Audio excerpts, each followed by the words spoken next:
Hello.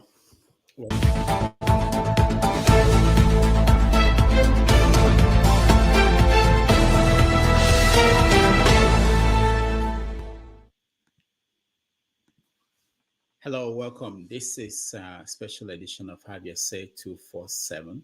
We're 4 days away from Nigeria's presidential election.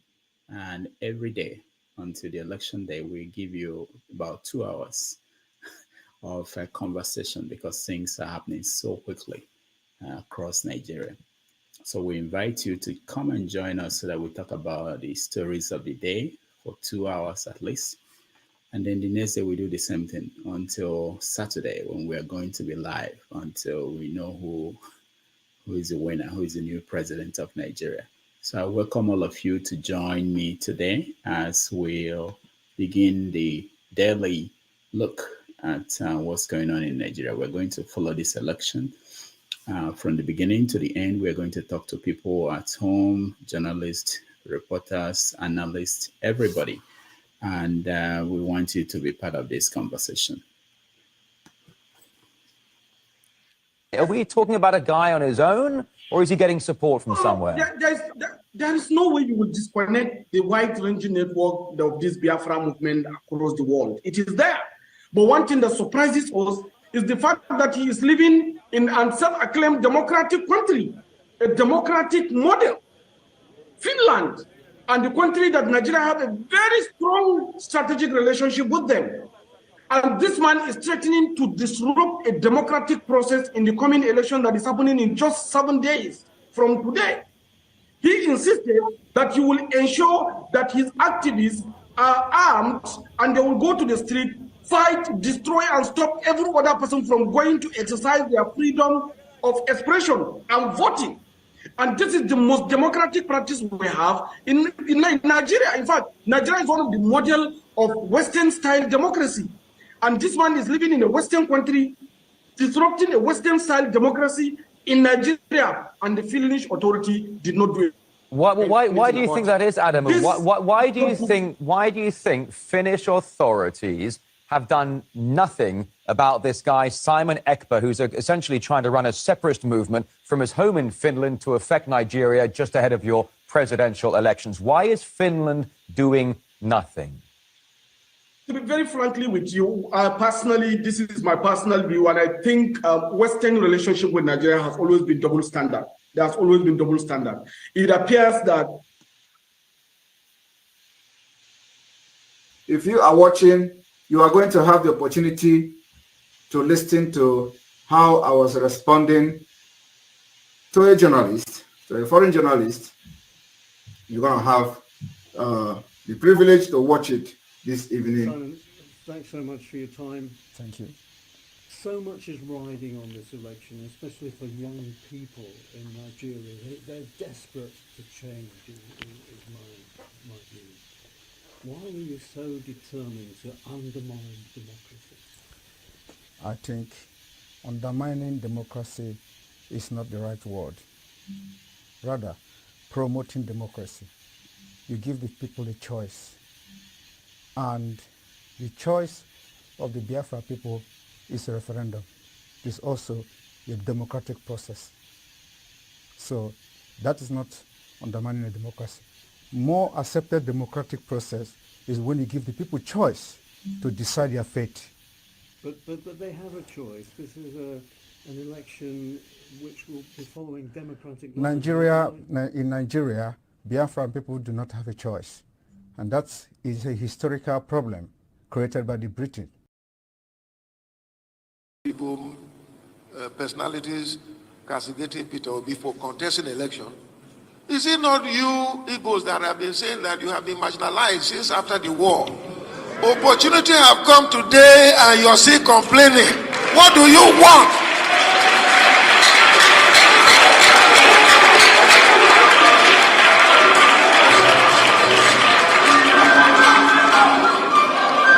What are you looking for? What do you want?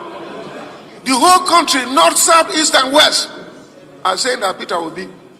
And you hear some people say, we don't want it. Haba. Those people should be outcasts. And it was too high. People were expecting so much from us. And maybe after 7 years, we haven't done to their expectation. Only God knows what is in somebody's mind. Or as a human being, you know, you cannot say that you are right or we have done what we should. So the government, they have really tried, the administration. They have done their best, but maybe it's still not the best to others. To them, they have done their best. So only God knows. So we must apologize to Nigerians, you know, whether we have met up with the expectation or not. While I was on my bed, suddenly I saw the face of one of the candidates. And the Lord showed me he was not himself, but an evil and wicked spirit was using his face and mocking. He was mocking. He was mocking the nation, mocking the nation through this individual who, of course, you know that each of them has a lot of followers and they're all respected. But this particular one was not being sent by God, but by the devil. And he was mocking. The devil was laughing. The evil spirit was laughing as he used this man's face as his mask. I'll tell you more about each one of them tomorrow. But in the name of the Lord Jesus, that mocking spirit is cut off in the name of Jesus Christ. You devil of darkness. You have this reservation. He's looking at me somehow. And I know he said, remove mouth from politics. I'm not talking politics. You are my people. I should tell you, me, I am voting Peter Obi. Me.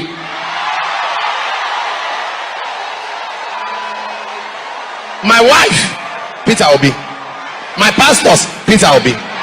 Those that love me, Peter Obi.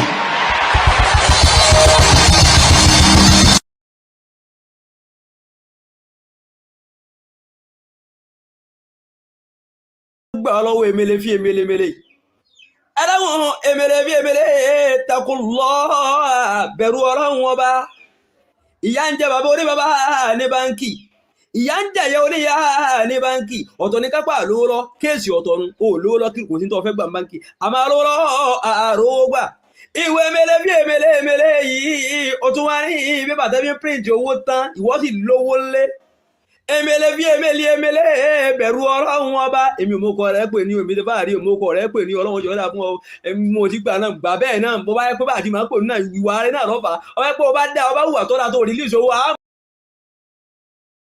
Is it to say that we stand in one of the most momentous periods of human history.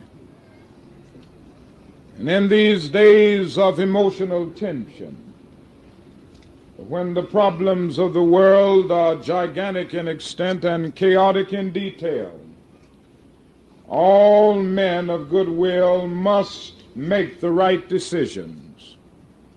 And on Tuesday, 1 week from today, the people of this nation must decide whether they want America to remain true to the great words of the founding fathers. We hold these truths to be self-evident, that all men are created equal, that they are endowed by their Creator with certain inalienable rights, that among these are life, liberty, and the pursuit of happiness.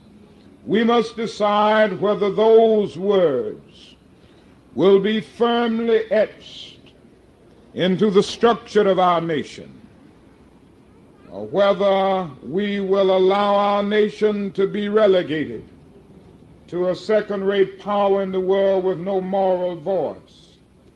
We must decide next Tuesday whether America will take the high road of justice and peace and compassion for the poor and underprivileged, or whether this nation will tread the low road of man's inhumanity to man, of injustice, of short-sightedness.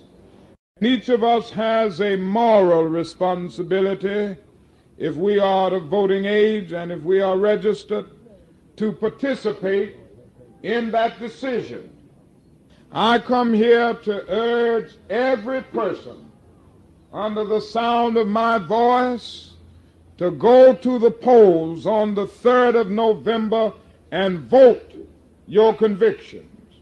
Now, I know you're intelligent people, and I don't need to tell you who you should vote for. I don't have any fear about that. You know who to vote for. We are a religious nation. We believe in the power of prayer. We all pray for a country that is peaceful and prosperous.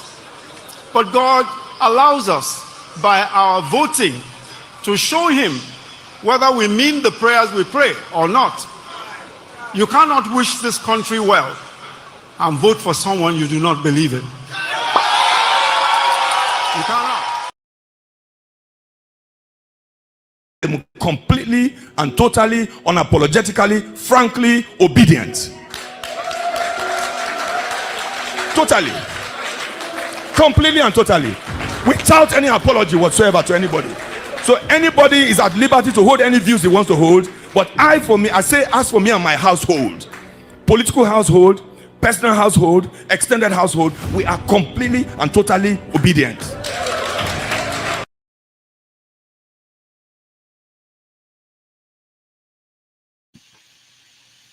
All right, guys. Welcome to the show. Welcome to the show. All right, let's see. Let's get started. Igbo Basics. Welcome. Good morning. Not by power. Welcome to the show. Good morning. This is our weekly show as we prepare for Saturday. I hope you guys can hear me. Okay. All right. I can hear you. Okay. As we prepare for Saturday when Nigeria will decide, ready or not, we're going to the polls. So let me hear what you guys think about where we are today. Igbo Basics. The die is cast. Good morning, our viewers all around the world. The die is cast. It's 4 days to go. Election will hold. The votes will be counted. The result will be called, and a winner will be declared. I have followed the activities of the last several days, and right up front, the fear merchants are continuing to peddle their wares, which is fear. As I've always said, some people have risen themselves to the level of whatever they think and wherever they think they are now. First, on what the trending issues, I listened to the Ahmed Dati, the VP candidate for Labour Party the other day, speaking on the issue of Simon Ekpa on the ground. And I'll be right up front. and listening to the Finnish government dribbling and playing their own safe net. I have said before, if Simon Ekpa was living in the United States, he would not be wreaking the havoc that he's wreaking down in Nigeria. That's one. And also, President Muhammadu Buhari, whether we like it or not, the man is still president of the Federal Republic of Nigeria for the next few months. Oh no, for the next couple of months until May, before he goes out. He made a speech, which I'm sure some of us have seen. He's like, whoever wants to unleash his thoughts down in any part, that they will pay with their life. That's to paraphrase. Not exact way he said it. And it rings in tone that anybody in any part of Nigeria who is a fear merchant, be you a governor, be you a legislator, be you Mr. Simon Ekpa down far away in Finland, who, by the way, was asked, why don't he go down to Nigeria to go and fight? And he said his land is lessened, that he will be killed. He goes there. It goes back to my comment of, if Simon Ekpa is such a hero, why don't he go down and walk the streets of Igbo land? And for those, he's deceiving. So in a nutshell, when I heard Simon claiming that what he's doing is similar to what Okokondem doing, I felt bad. Why? Because Okokondem was the voice. So I wish we all had the recordings of that great voice. By the way, Okokondem is our in-law. We're married to his daughter, that great man. So let Simon Ekpa not open his mouth and compare his activities to the activities of Okonokondem, because it's not the same thing. So all right. For that, I would say, welcome to the show, and Dr. Okonkwo Rudolph, Dr. Damages. We're here, the countdown has begun, and until the fat lady sings, I'm just going to take this opportunity right from the get-go to appeal to our brothers, nobody will challenge, like the federal government of Nigeria. We don't want them to come and do their Python dance again in Igbo land. Please, you have the right to voice your opinion from wherever you are. You have a right to vote. You have a right to allow others to vote. If you don't want to vote, don't vote. And if you want to do the right thing, go the path of people like Tony Nadi of Nenas, who has been calling for a referendum, but they are doing it in a civilized way. You don't be a coward, hiding under a mask from somewhere, and then confusing others. By the way, all right. Igbo Basics, we'll have to leave it there. We'll come back to you. Where there will be time to go into details. All right. Not by power, you're next. Okay, thank you, Dr. Damages, for letting me into your show today. Igbo Basic, thank you for your opening remarks. Yes, this is the final week. This is the week of intrigues and more intrigues, week of cross-carpeting, weeks of endorsements, and we've seen that in a very good measure leading up to the February 25th presidential and federal polls in Nigeria. We've heard from Samuel Otom, the governor of Benue State, and I would say kudos to him for stepping out of party line and stepping out, like we say in Nigeria, with his full chest to say who he is supporting, unlike governor of Rivers State, Wike, who hasn't quite made it categorically clear who he's supporting, even though he promised way back in December that he's going to make that very clear by January 2023. The governors of Abia State and Enugu State and Seyi Makinde, they're a bit of in a conundrum because they are in a situation where they have candidates of their own parties and they don't want to step out of line. Abia State also had an issue with his candidates passing on, and he needed the approval of the national PDP body to forward the name of the replacement candidate. So he had to go back and kowtow to Ayu and told the party line, maybe. We don't know exactly what he's going to do finally, but at least for now, we think he's gone back with his tail behind his tails, between his legs, and begged for the national executive to approve his candidate. What do I say about Simon Ekpa? I think there's lots we don't quite understand. There's a lot that is happening now that should have happened long time ago. Federal government petitioning the Finnish government at this very late hour, when after so many months of mayhem and violence unleashed on the southeast.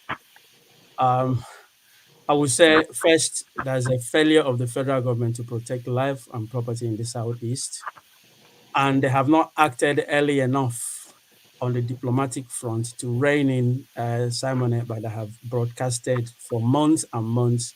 And just doing that a few days before the election, I think is not in good faith, because the damage has been done. Is like trying to shut the gates when the horses are bolted. There's a lot of damage that has been done at this stage, and I don't think the federal government is hoping or is doing this to actually help election in the south. It's just perhaps they're doing something just to show that they actually did something, but so something they know that may not actually yield any fruits before the election. And I mean, anyone listening to Simon Ekpa in the southeast is will I say, somebody that has been deceived, because he is out there in Finland enjoying the best of Western facilities and is telling you not to vote. This is an election that is very critical in Nigeria. It's an election that will make or mar the country. And like we say, the situation in the southeast has a lot to do with politics at the federal level. And if you sit down and not vote, and then you're going to guarantee that it's either Tinubu or Atiku that wins. And Hold on. Not by power. Are you blaming the people in the southeast for the situation, or for their decision or their fear to come out to vote if they do that? No. Is there anybody that decides to listen to Simon? What are you saying to those people down there? Okay, what I'm saying is, do not base your action on what someone who is sitting in Finland is telling you. You are the person on the ground. You are the first person feeling the pinch of the situation in Nigeria, and the election is an opportunity to cast your vote that will help change your situation. So unless your life is in danger or is endangered, then you have to make a decision. But don't just sit at home and say, because Simon Ekpa said you shouldn't come out. That's what I'm saying. But I hope and I expect the Nigerian security forces to take charge of the situation. That's their job. Have they done it all Mondays in the last few years? No, they haven't done it. That's a failure. That's a failure of the federal. Why do you think government. they would do it on the days that Simon said? Well, again, we dwell in hope. If we don't have any hope, then we might as well lay down and die. We just hope they're going to do their job on this one day. It's not on a Monday, so it's not Simon Ekpa's day. If they've given up Monday to Simon Ekpa, at least they should do it on one of the other 6 days that they've been doing it for the past 6 months, is what I say. All right, thank you. Ralph, welcome to the show.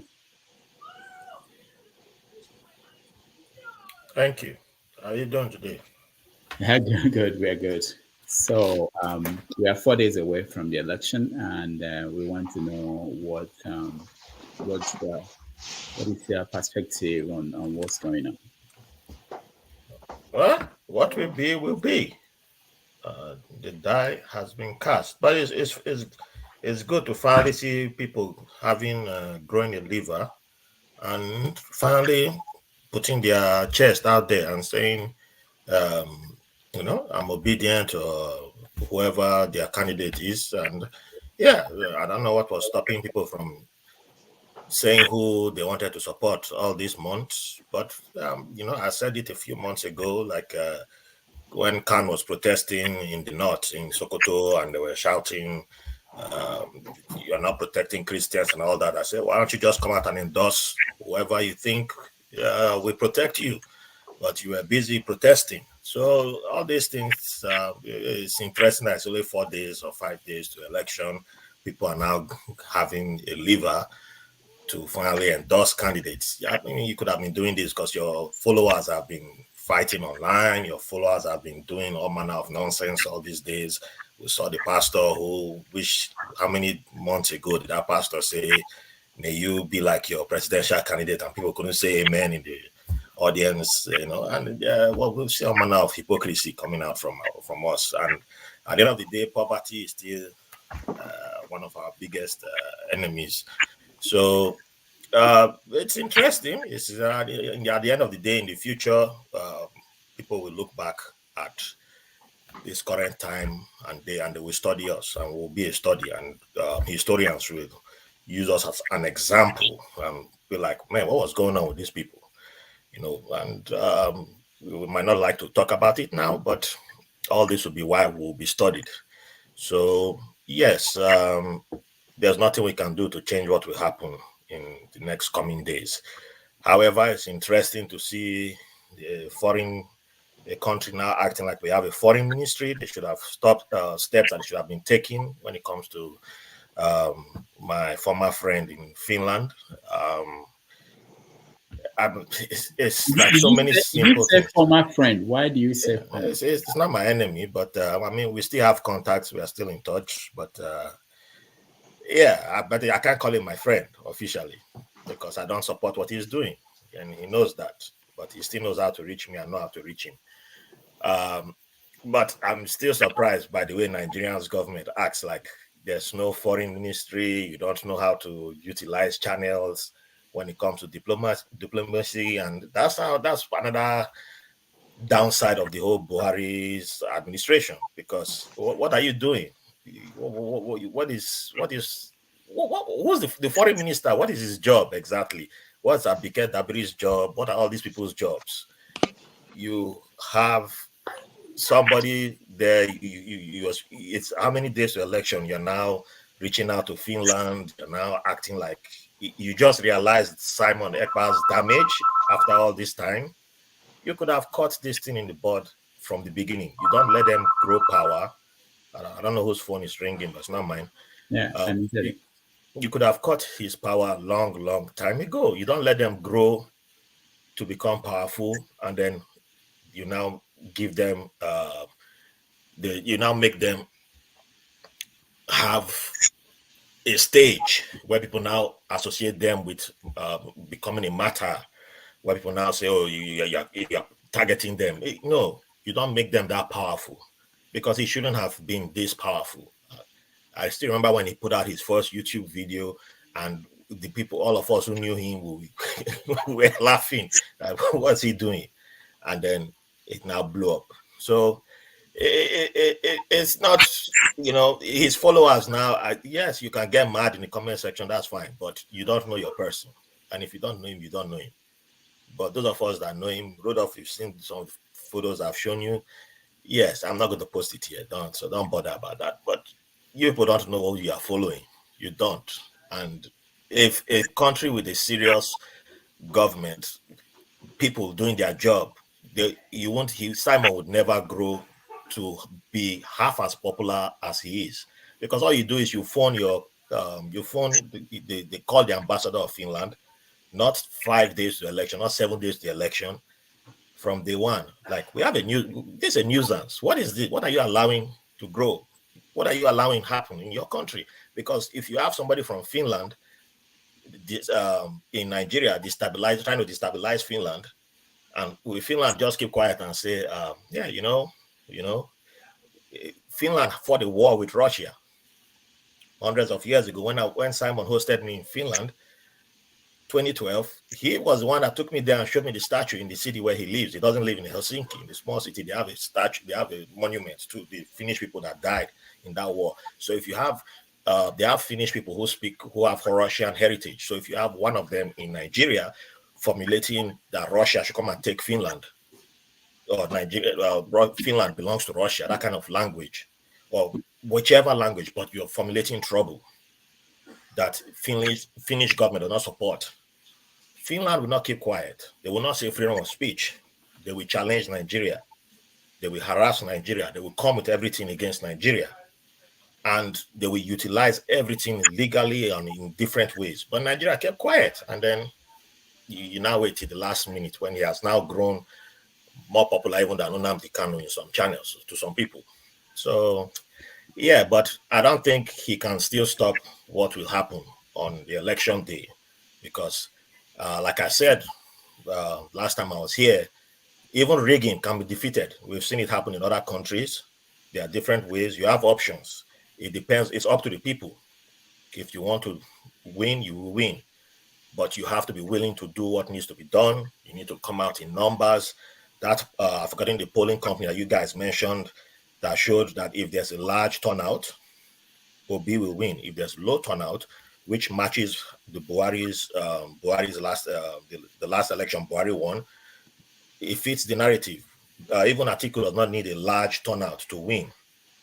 But for Obi to win, it doesn't just need, it's not based on internet. It needs everybody, as many people as possible to come out for him to win.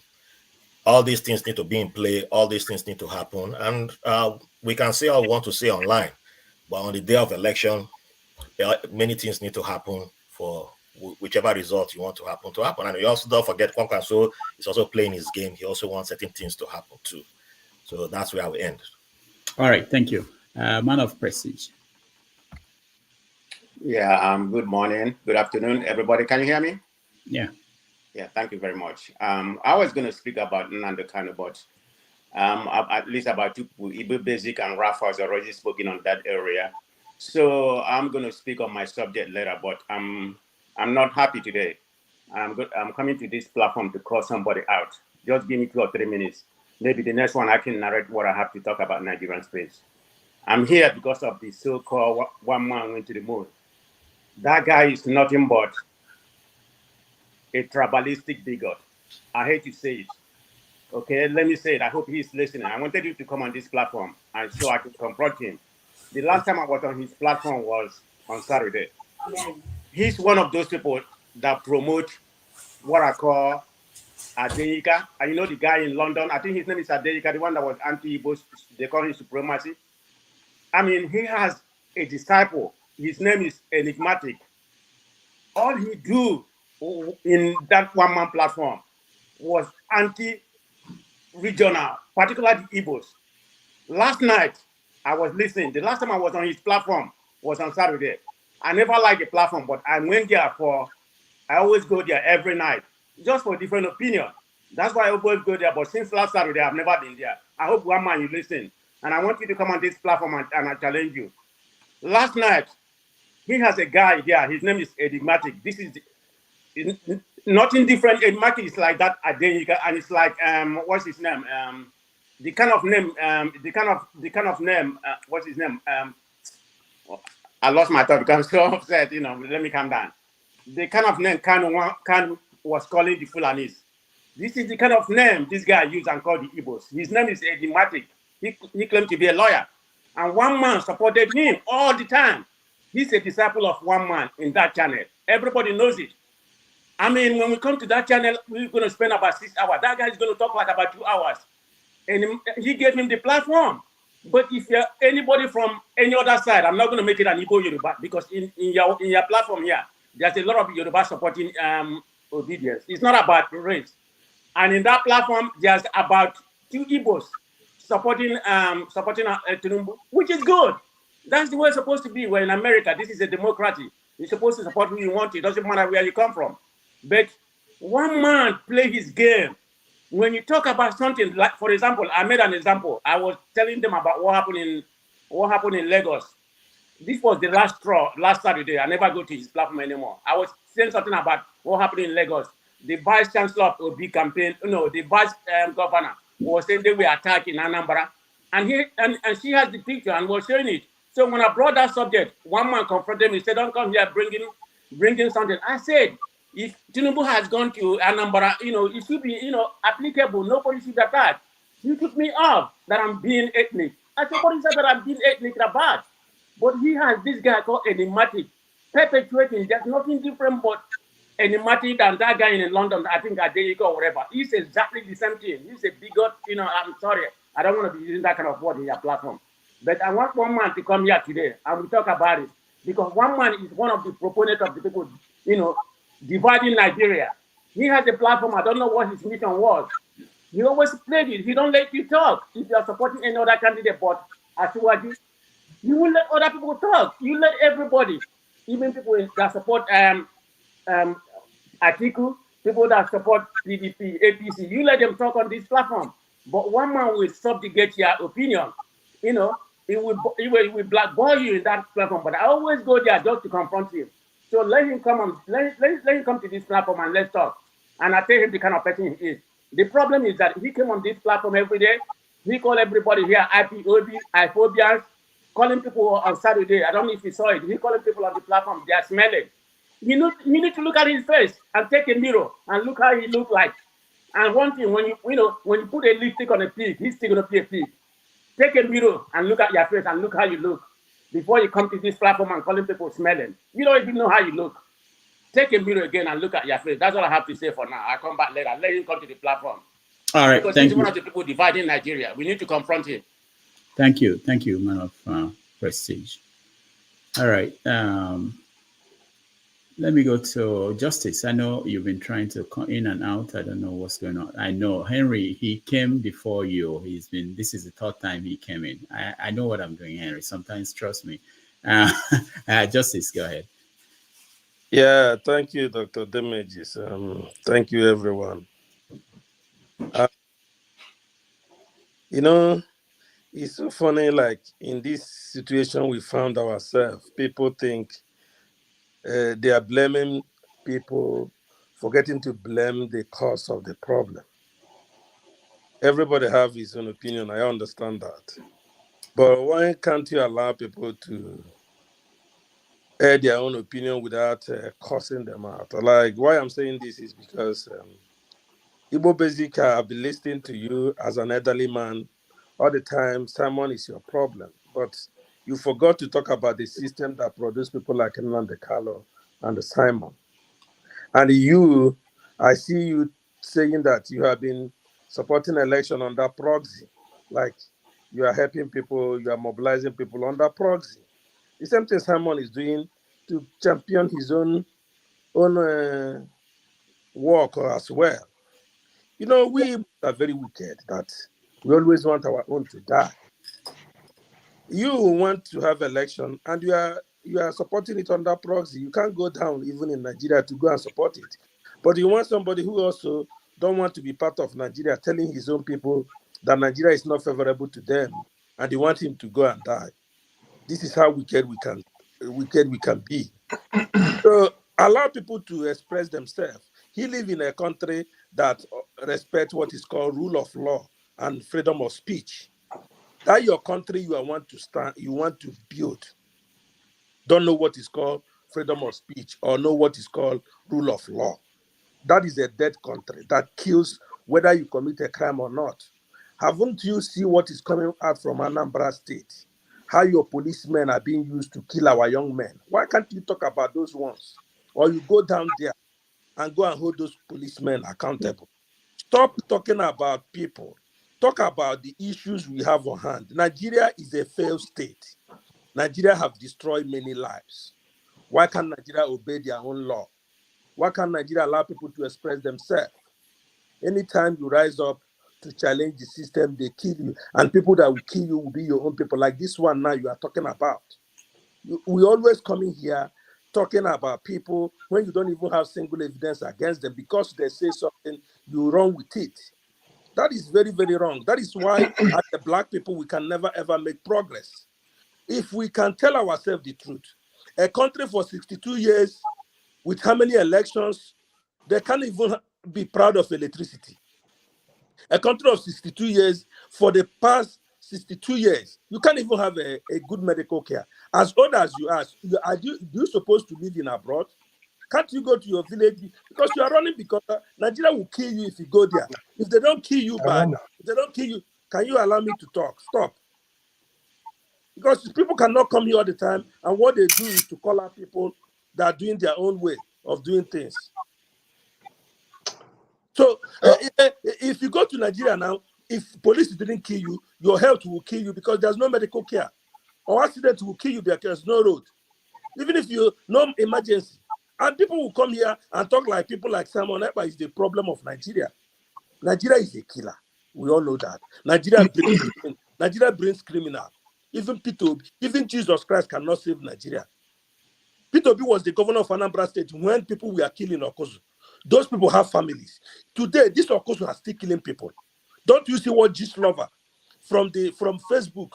Can't you see what the evidence they are bringing out? How the police are being killed, our youths, harvesting their organs. Okay. And nobody is saying anything about it. Nigeria is about a few days to the election. Nigeria is not even going to survive. Even if you leave Nigeria, Nigeria is not going to survive. Who lives in that kind of life? No freedom of speech, no rule of law. Supreme Court said, give Buhari order. Buhari changed the order, and the RFI have committed treasonable felony. Why can't you tell them to go and arrest him? Someone Ekpa is always your problem. Please give us. If you may, if I may say a word, since Justice has spoken very well. Look at this picture again. Let me show you very clearly. It says, my Biafran experience in Afi attack.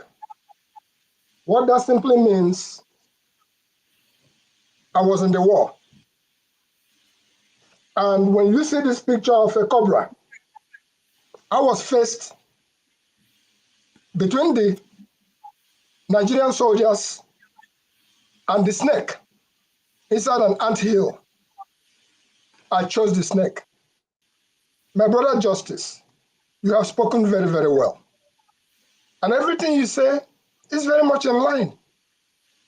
But the fact remains that in the Nigerian context, for those of us who have not had the experience of watching my mother nearly died of kwashiorkor, for those of us who are observing our people being harassed, because if they go out, somebody will come and either kill them because you want them to sit at home and do what? And don't eat. It makes no sense. If the war is being taken in other places, like in Western Nigeria or Northern Nigeria, then we can be able to talk. I'm not going to try to educate anybody other than to say, when you have been through a situation, you will walk with caution. What is it that is going on, my brother Justice? No. Give me 1 second. We have to move on. Yes, I will conclude. As we are facing 3 days or 4 to the election, what is happening is the Council of Ndeze have spoken, headed by the Obi of Onitsha, that Igbo land should participate.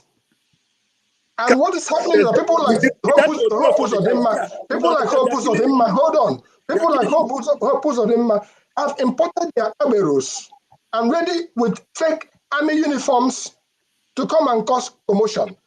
Listen to what the great Martin Luther King said. Go out and vote. If you want the kind of change you are advocating for, not by the blood of our people, some of which will be spilled unnecessarily. And by the way, I am not a coward. I am in Igbo land every other 6 months or 1 year, every time. I'm in the bushes. And I can bring it to you. If I'm in your village, I can tell you what is happening in your backyard. That's what we do from our vantage position. I will speak again.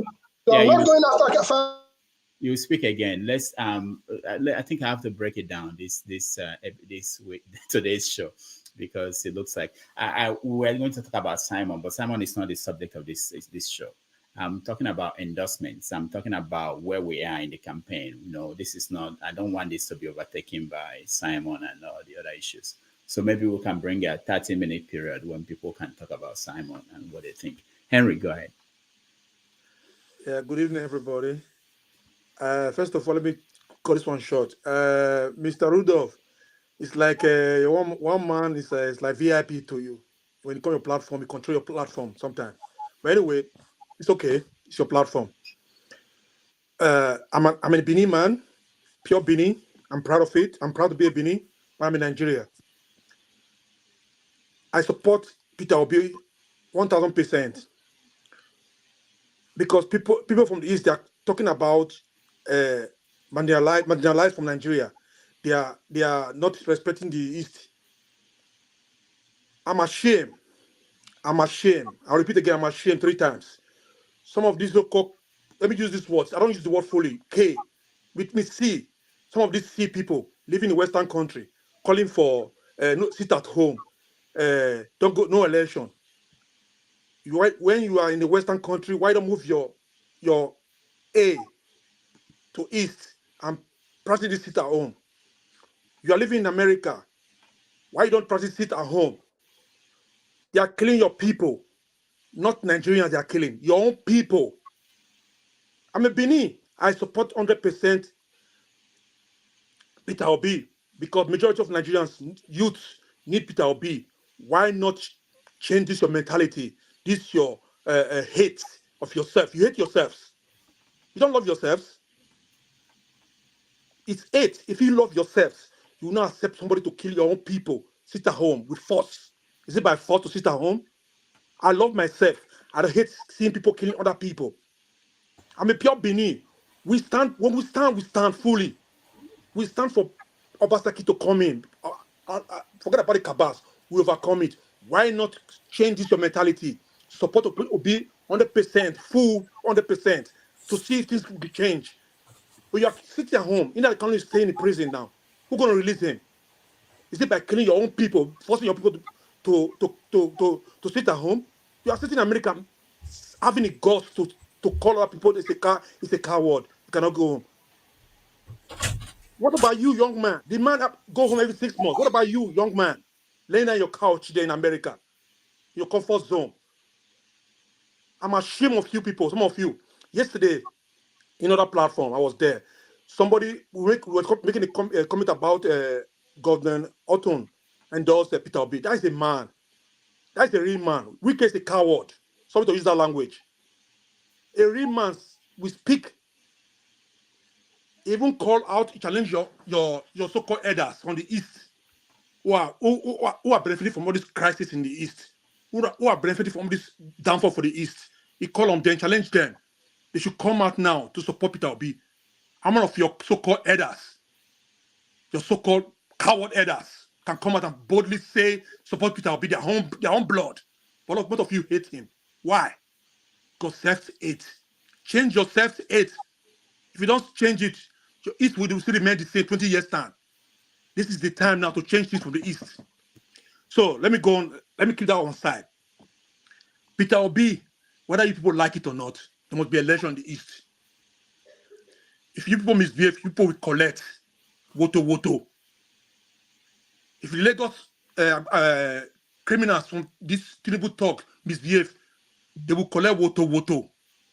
I guarantee you guys that. If you like it or not, Peter Obi going to win. And you people will cry blood and cry me river.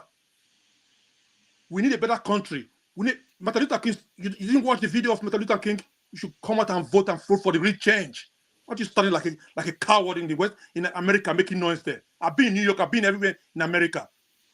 You think everything? The people fight for America to become America. Don't sit there and start promoting violence in that country, killing your own people. You're not killing Benin. Nobody would try that in Benin City, in Edo State. Nobody would try that. You know it. We were saying this yesterday talking about Mr. Eton and those Peter Obi. There's one guy, Panatin, was was angry why he talked to Igbos like that. He was not calling the Igbos. He calling those who don't support. He don't support for change, real change. He challenged them to support Peter Obi. That boy was so tribalistic about Igbo. How dare Eton talk to Igbos like that? Igbos are human beings like other tribes. What's so special about Igbos? All we want is for the better of Nigeria. We are supporting Obi. We are not Igbos. We are Obi's president. We want to be president of Nigeria, not for only Igbos. You understand what I'm saying? So that guy changes to become tribal issue. And yet those are minority. We're not minority. If you go and check history, we control Nigeria before, you know it. So let's forget about that. Stop self-hate. Stop destroying your people. Stop destroying your people. All right, Henry. Support Peter Obi. If you know you're strong, you're a man, real man, move your butt and go to East and go and do sit at home there. If you're not, you're seeing a coward. Thank you. All right, thank you, Henry. Ichoku, sir, welcome to the show. He's muted. He's probably not hearing you. Oh, hold on, let me see. Ichoku, welcome to the show. Welcome to the show. How are you, sir? You want to contribute? Or you are listening in? You're muted. Can you unmute yourself if you're... Okay, good. You can talk now. Oh, you muted yourself again. Do you want to contribute? I'm enjoying the conversation. Okay. Yes, I would have liked to contribute, but I am waiting for the discussion to become more civil. All right. There's too much of... I know that the topic is have your say, but I believe we can still have our say in a polite and non-aggressive fashion. So I'm waiting. Okay. Thank you, sir. Now, for most of you may not know him, he's actually, I don't think he wants me to say that, but sometimes we have important people come on this show, and you may not know they are very important people, but I will just tell you that he's a senior advocate of Nigeria. So just in case, so sometimes people talk. If I'm going out, somebody can call me. Let me go out, somebody go in, okay? Okay, all right, thank you. All right, so Echo, go ahead. Justice, I've listened to you in this platform for more than a month now. And I want to say your self-hate for the Igbo community is just disheartening. Rudolph, I don't allow people to come and make me the topic of match your break. Just let me finish. You see, I don't see where you people spill the blood of the innocent in the land of Igbo that will give you what? Biafra. It will never give you Biafra. And if you don't want to take simple correction and stop this wickedness, the blood of the innocent and their spirit will haunt all of you and your family. Did you understand? If you people are not cowards, pack your load and your family from the Western world and go to Igbo land and fight for this Biafra. Stop killing my people. Stop it. Having said that, all the people that pretended to contest for one position or the other, in order for them to sell it to the highest bidder, to continue to deceive us and make us to continue to become a caricature in the Western world, the blood of the innocent that has been spilled in the land of Nigeria will answer you people this season. Every money you collected to sell your position to APC or PDP, in order for them to come to power again, Father, I'm on my knees and I ask, let those money become dust in their hands. Let the earth, let the moon and the sun, let it work against all these people that want to make us to remain in bondage forever. Let the blood and the spirit of the innocent that has been spilled in the land of Nigeria, let it haunt them day and night, including all their family, their children, and everything that gives them comfort. Let 2023 because a nightmare in everything that give them comfort, including all the businessmen that benefit from this wickedness and evil they've been doing to us. Enough is enough.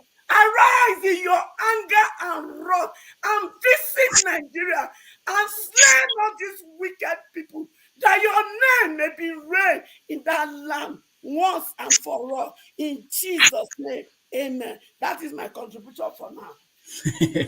All right, thank you, Echo. You see, let me say this. Sometimes is we miss this. I think everybody has their own point of view. If you look at the comment section, people watching at home, there are people supporting everybody here. And I think the reason why I like to have different viewpoints is that if we shut down somebody, whoever the person is, because we don't like him, it doesn't mean you shut down people who think like him. They are in the millions. So we need to hear them, and maybe they say something we may learn from, or maybe they learn something from us. So we can't shut down anybody. We can't have a platform where some people, because we don't like whatever they are saying, that they shouldn't talk. Go ahead, Raf. Go ahead. What do you want to say? Raf. Yeah, no, I have a system in front of my system.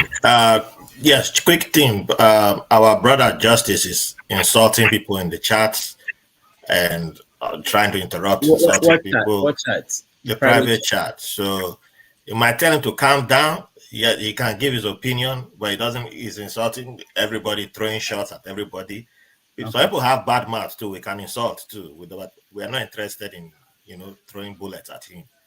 Yeah, it's hot for somebody. That's fine, but he should calm down. Okay, I'm not asking for him to be taken off, but if he doesn't want to calm down with the insulting, then I think. And I don't know why people think it's effective. I see people in the comment section say, call somebody these fools, this, that doesn't change anything in the life of these people. I don't know where. I think that's what we were talking about the other day, debates, the importance of bringing back the culture of debates, where you have to say to people, you are respecting them, you are talking to them, you are laying down your points. You don't think you make a point by saying somebody is a fool or an idiot. That doesn't make the point. It's so bad. I don't know. When I went to school, that was long ago. Anyway, where do I go to? Erastus, you're next. Yes, Dr. Damages. Good afternoon, everybody. Yeah, welcome. Good afternoon. Thank you. All right. So at the time I joined the program, you were talking about the endorsements from people, and then also you noted that we can as well talk about Simon Ekpa and the sit-at-home order and all whatnot, right? Yeah, you said that shouldn't be a major deliberation. I would just beg your permission to focus on that, because as far as I'm concerned, the block, first and foremost, an obedient youth, all right? Unapologetically so, all right? Everybody have their own opinion. I think obedience is the way. And yes, obedience is better than sacrifice. We have sacrificed enough already in Nigeria. So yeah, the thing is, the advantage P2B has over other contestants remains the block votes, which he has secured or earned himself at the southeast, south for the most part, right? And if Simon Ekpa, or whatever his name is going to sit wherever he is at in Finland in order for sit at home, I'm not sure any rational thinking Igbo man would take him seriously. But of course, there are people who will take him seriously, because he's reaping where he hasn't sown. Let me put it that way. He's taking advantage of a situation called Biafra, which is a legitimate struggle, by the way. But he's taking advantage of that, and he's spinning his own narrative, and it just will become ineffective, in the sense that at the end of the day, what he's trying to do would be counterproductive. We as a people, Igbos, we are crying that there is marginalization in the country, and we are not duly served what we think we deserve in the country. And that is no brainer. Everybody agrees with that fact. And yeah, there are reasons for that. Yeah, civil war, but that's after 50 years ago. Nigeria cannot forgive and move forward. It's up to Nigerians. We think we deserve a country, it's up to us. But then, if we think we deserve a country, how do you think you can you can bring that to futility. It's not possible if you think you want to call for a referendum and you don't have a principle or you don't have people in the state of affairs who will deal right by you. It's everybody's fundamental right to call for a referendum. Referendum is not unconstitutional. You understand? It's anybody after 100 years by Nigerian constitution. Many sects can decide to say, let's call for a referendum. We don't want to stay anymore. It's not unconstitutional. But it's not happening, and it won't happen if you don't have a president who at least obeys the rule of law. So for those sessionists, I'm not a secessionist. I respect Biafra. I understand where they're coming from, and I would opt for Biafra if Nigeria continues to go the way it's going. But if we have a chance to build one Nigeria that's going to function, there's always advantage in diversity. That's how I see it.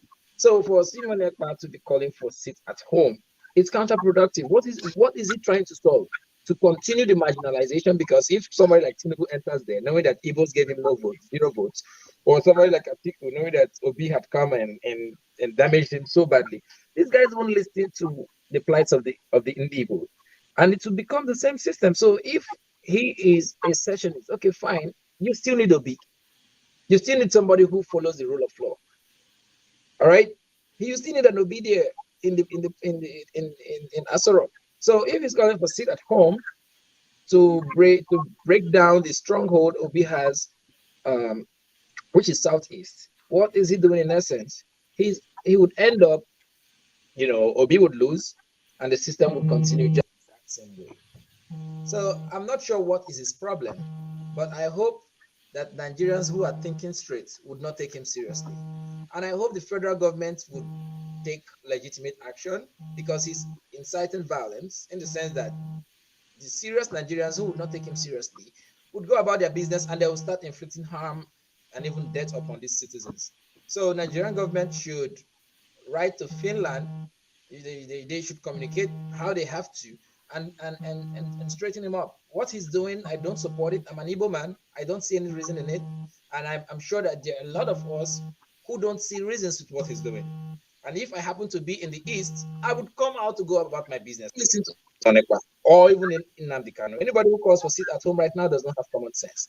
And then, because I have come out to go about my responsibility, I will be killed. That's nonsense. So I think the federal should act decisively on this matter.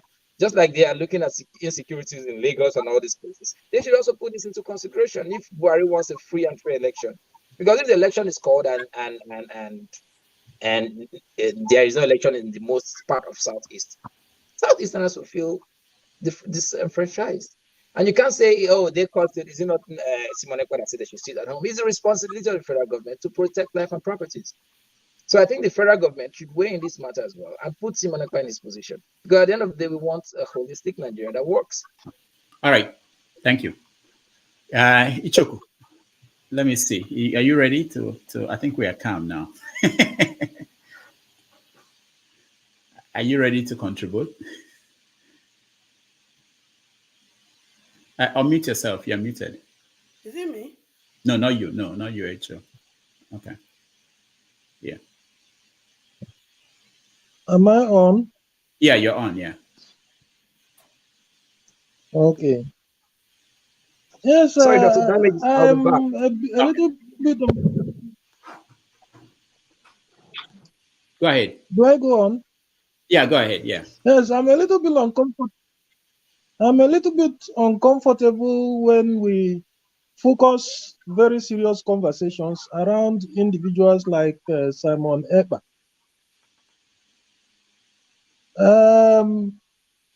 I hope that people who feel concerned about the fate of the ethnic group called the Igbos in Nigeria understand the enormity of problems that we face because of the nature of dialogue that we allow to go on.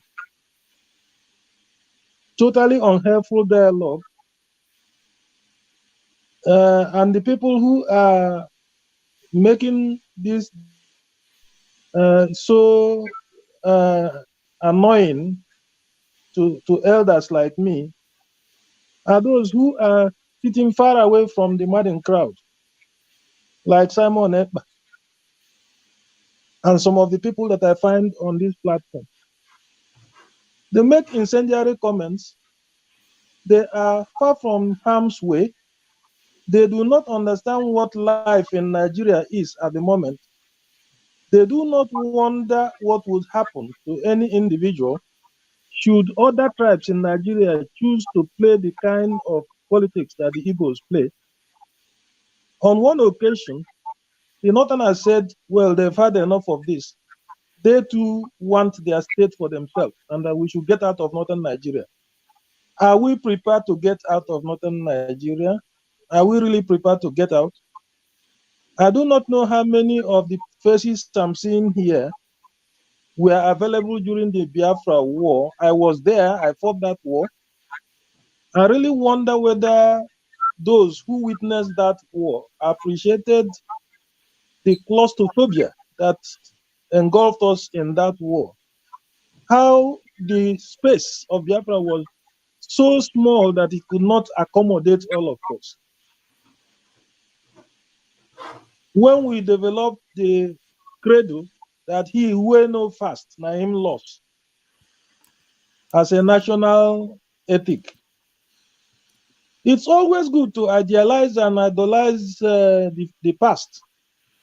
But I remember that my friend and compatriot Ojukwu, General Ojukwu, was the one who in his wisdom warned that boycott is not a solution that the wise undertake, because quitters never win. So if someone stays very far away from Nigeria and quite out of harm's way, and he is raining hell and brimstone on the people at home, threatening them, just because he wants to undertake a Republic of Biafra, in which I wonder if he would ever contest an election there. That is, if he ever gets that Republic of Biafra, whether he would contest an election there. And if he tries to contest an election there, whether what will be his fate. So I plead with you, fellow countrymen, to look at Nigeria as it is and think of how we can improve Nigeria and not continue to think in ethnic mindsets. Yes, I am an Igbo man, but I am a detribalized Igbo man. I have lived amongst the Northerners. I have lived amongst the Yorubas. I have lived amongst the Rivers people. One thing I can tell you, and something that I want you to think very seriously about, is that what is happening right now, the phenomenon of P2B contesting to become president of this country, Nigeria, is something that no one would have ever imagined could happen. That the Igbos would come to a situation where they will be sufficiently accepted that an Igbo man will be contesting to become president of Nigeria, a feat that even Nnamdi Azikiwe did not achieve, and a feat that was made totally unattainable after the Nzogu coup.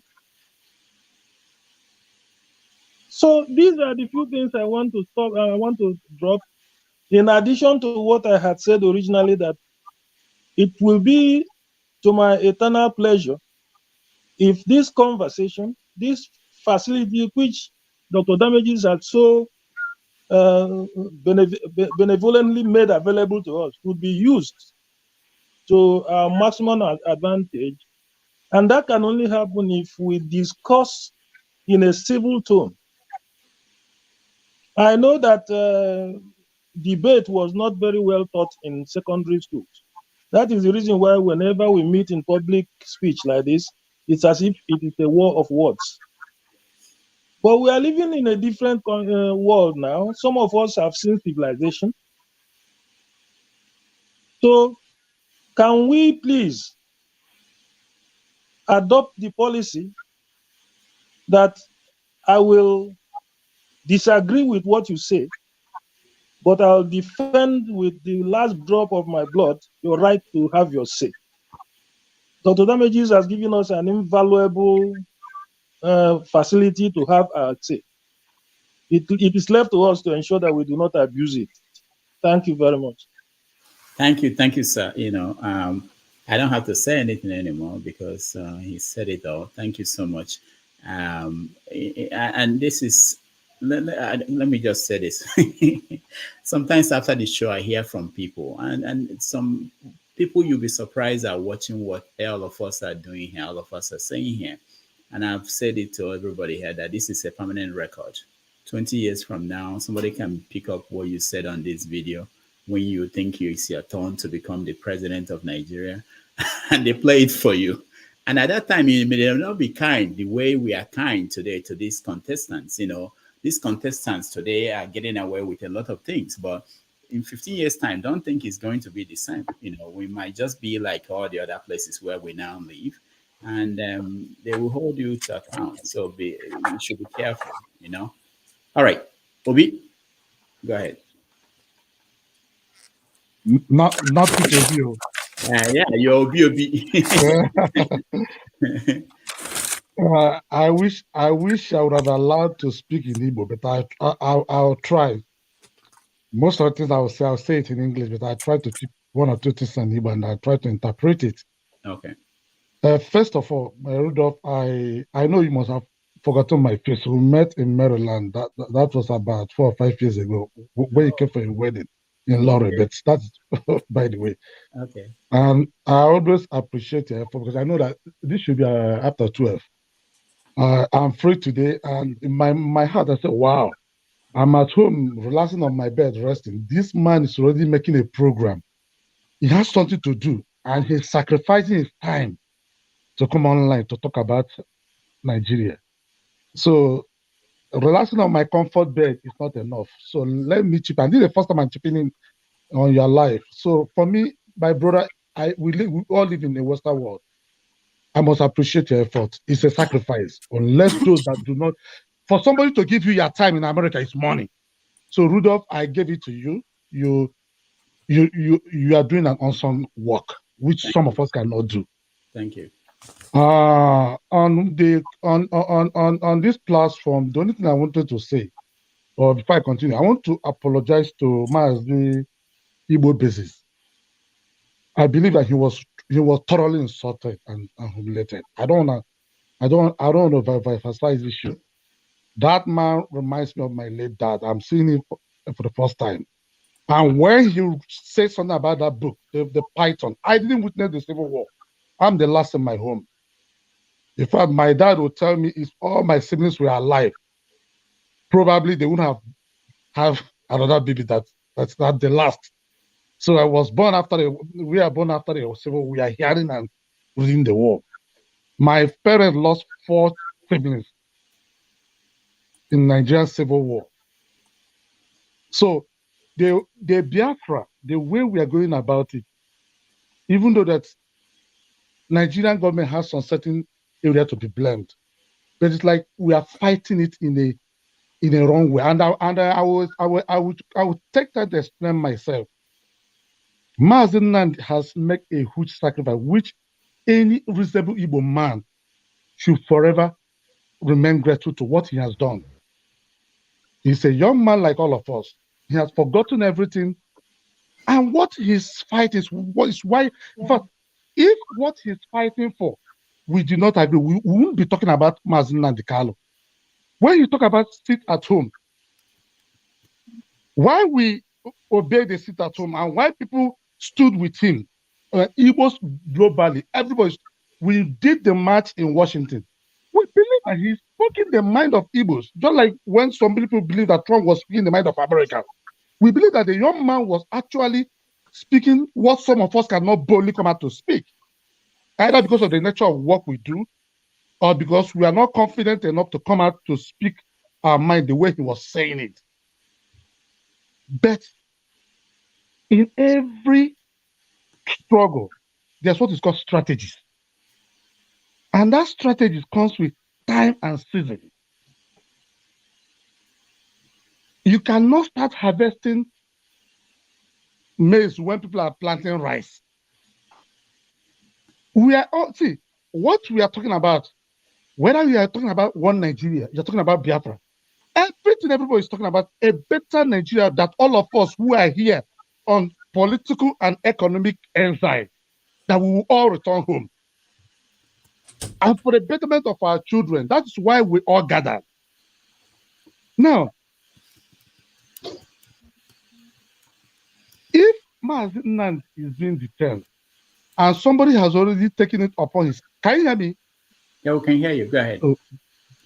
Oh, my network is not. Can you hear me, sir? Okay, yeah, good, we can hear you. So, if Mazi Nnamdi is in detention, we know he didn't went to detention because he stole anything. He didn't go to detention because of any. He went for the cause of the Igbos will be free. And I have listened to Nnamdi's message.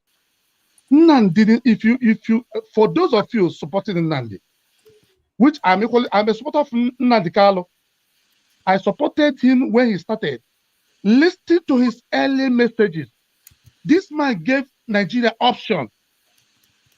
He talked about, let's sit down. He was giving all manner of, but they didn't want to listen to him. And I believe that most of the things that people are doing is not what the man is preaching. But you know, in every struggle, when the enemy perpetrated it, the whole thing will be wasted.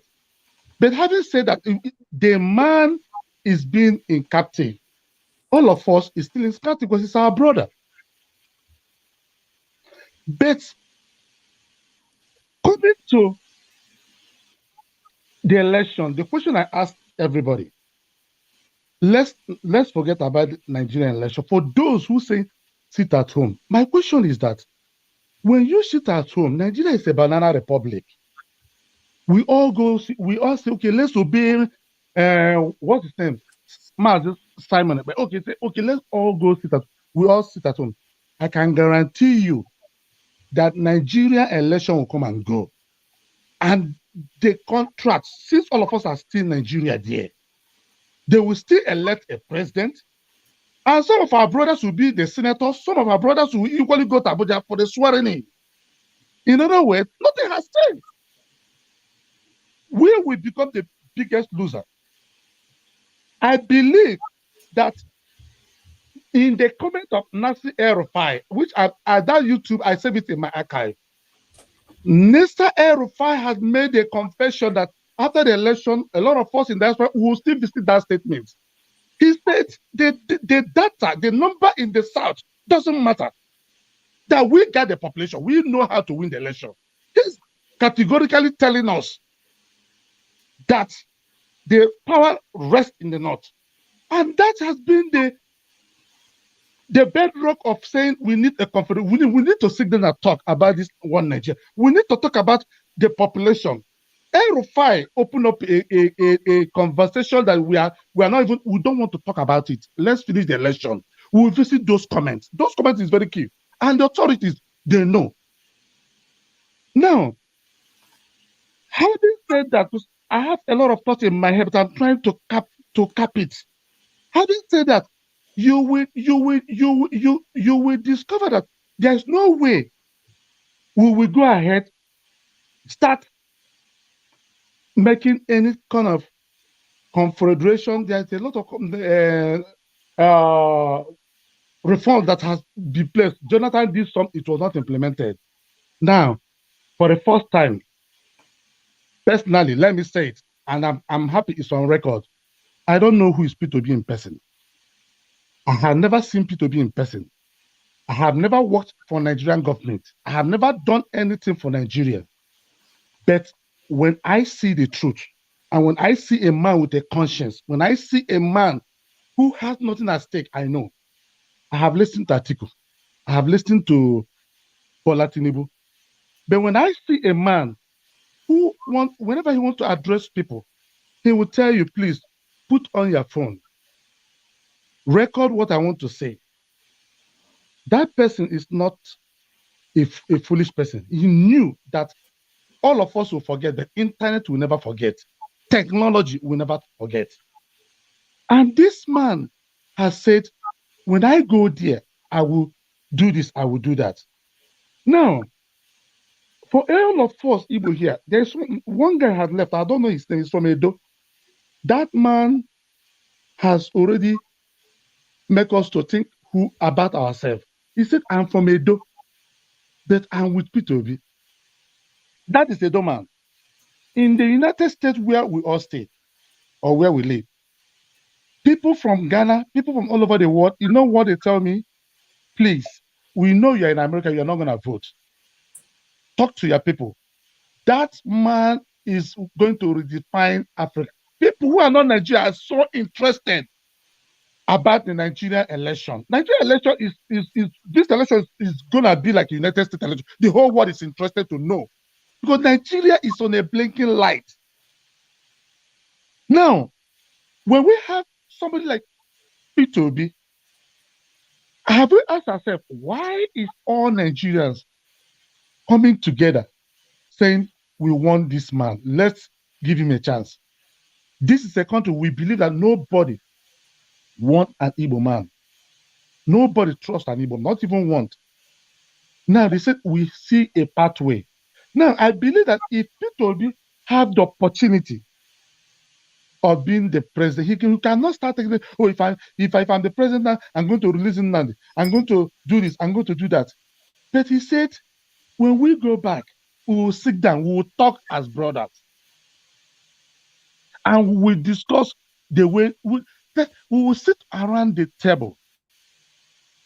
But when we continue fighting ourselves, when we continue insulting our elders, when we continue insulting ourselves, we will not go anywhere. And believe me, the way we are going, I have no doubt that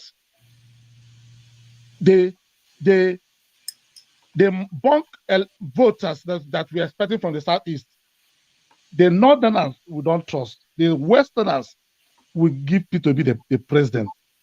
And I'm not apologizing to anybody, but all I'm trying to say is that staying at home, for me, is not the best idea. When we stay, so just 60 seconds, I'll tidy up.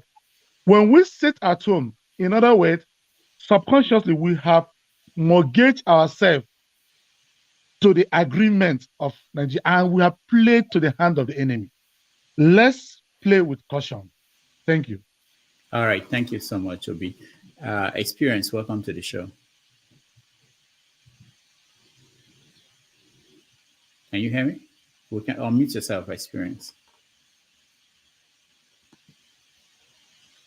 Unmute yourself. Yeah, thank you so much. Okay, good. Can I go ahead? Yeah, go ahead, yeah. Okay, I just want to say a big thanks to everyone. I've been watching the show for a long time, and I will say I really admire the myriads of opinions that everyone do share here.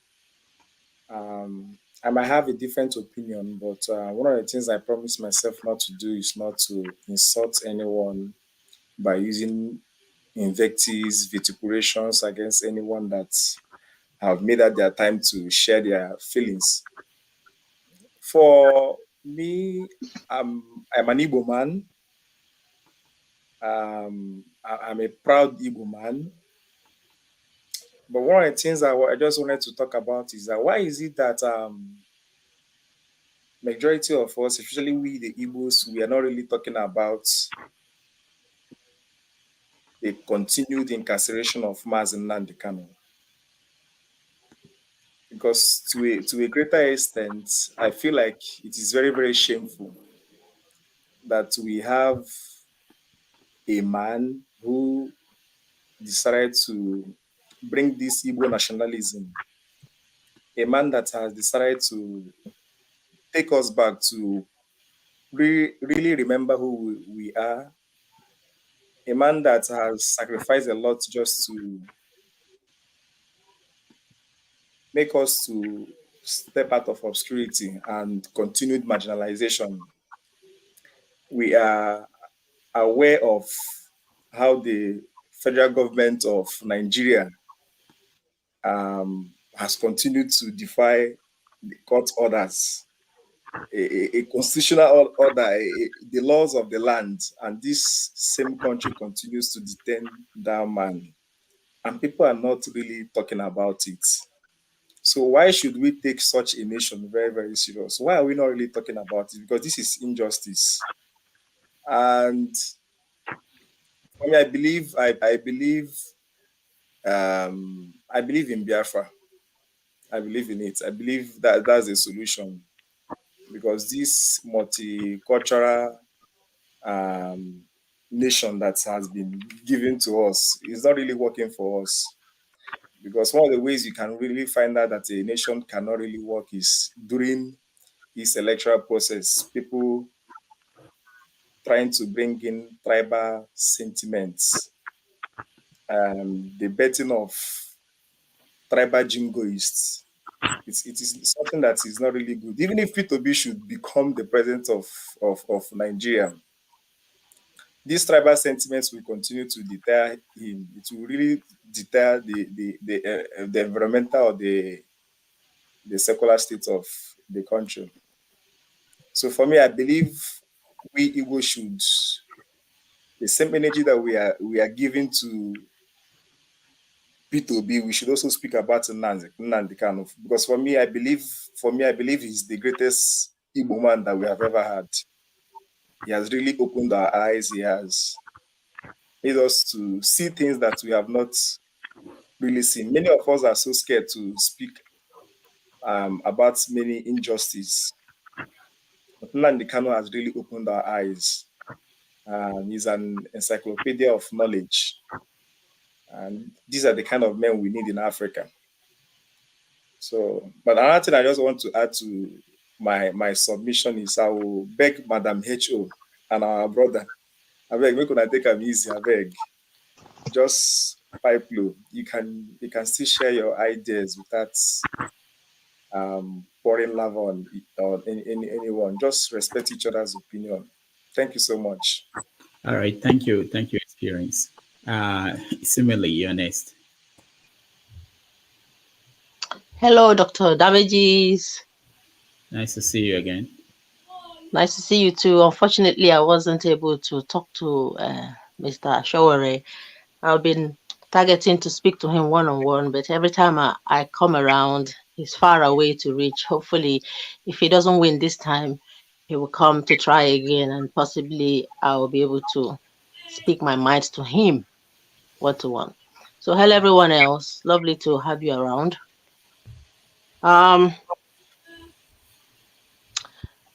I'm really actually disappointed with Simon Ekpa.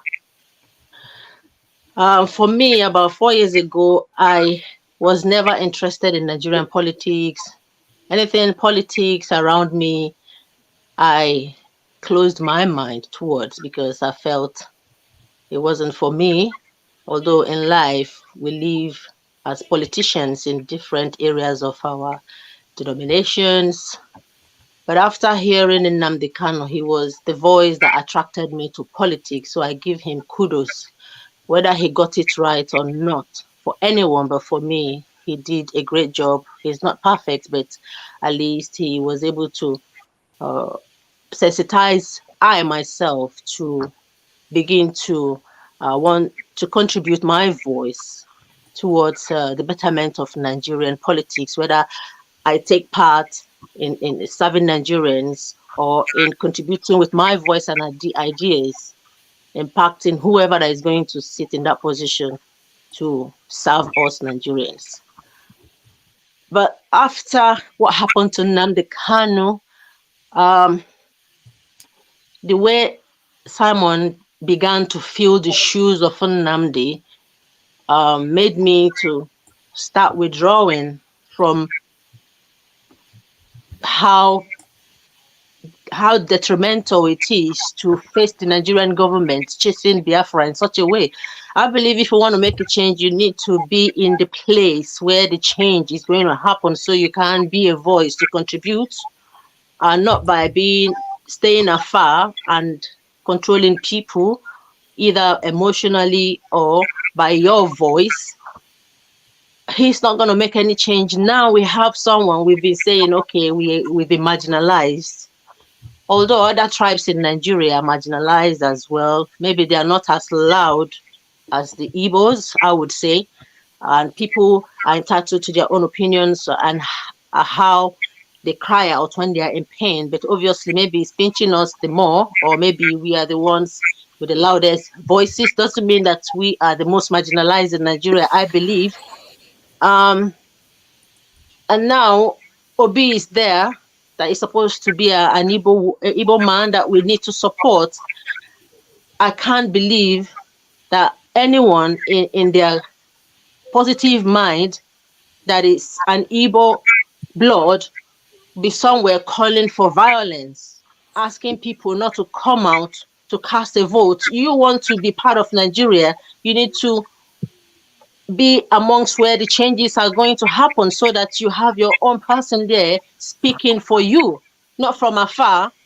I don't understand how people think. I can't just understand. I don't dislike Simon Ekpa. If you're watching me, Simon Ekpa, I'm not scared of you, but I have to tell you the truth. I used to respect you a lot, but after hearing that people should sit at home on election day, that my people should come and cast a vote to have a voice, they should be indoors.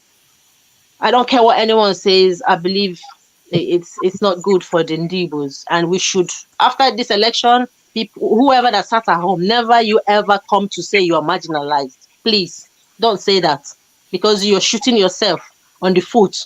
If you don't want to be marginalized, allow people, go out there, cast a vote, whether it counts or not, but try to cast a vote. Do something about it. Don't just sit down thinking that someone is going to, maybe a Yoruba person who has managed to be in power is going to help you. You need your own people in the position or at the corridor of power to make changes. All right. So that's my own contribution. Thank you. Albert, after Albert, we're going to move the conversation. I want to hear about the role of the church in this election. We have had church leaders, several of them, come out to make endorsements. I want to know what you people think about religion in this election and the church. Then when we come back, I still want us to discuss there's one aspect of the both Simon and stay at home that we are not talking about, which is the insecurity in the East. Who are the people responsible? There have been moving stories about it. I want to hear if someone can nail it down for me. Albert, go ahead. Hey, neighbor, doing damages. How you doing? Good. Yeah. I listened to all the conversation that have been going on for a while. Not today, not even 4 months ago. So I've been listening every day whenever you come here. I always monitor you.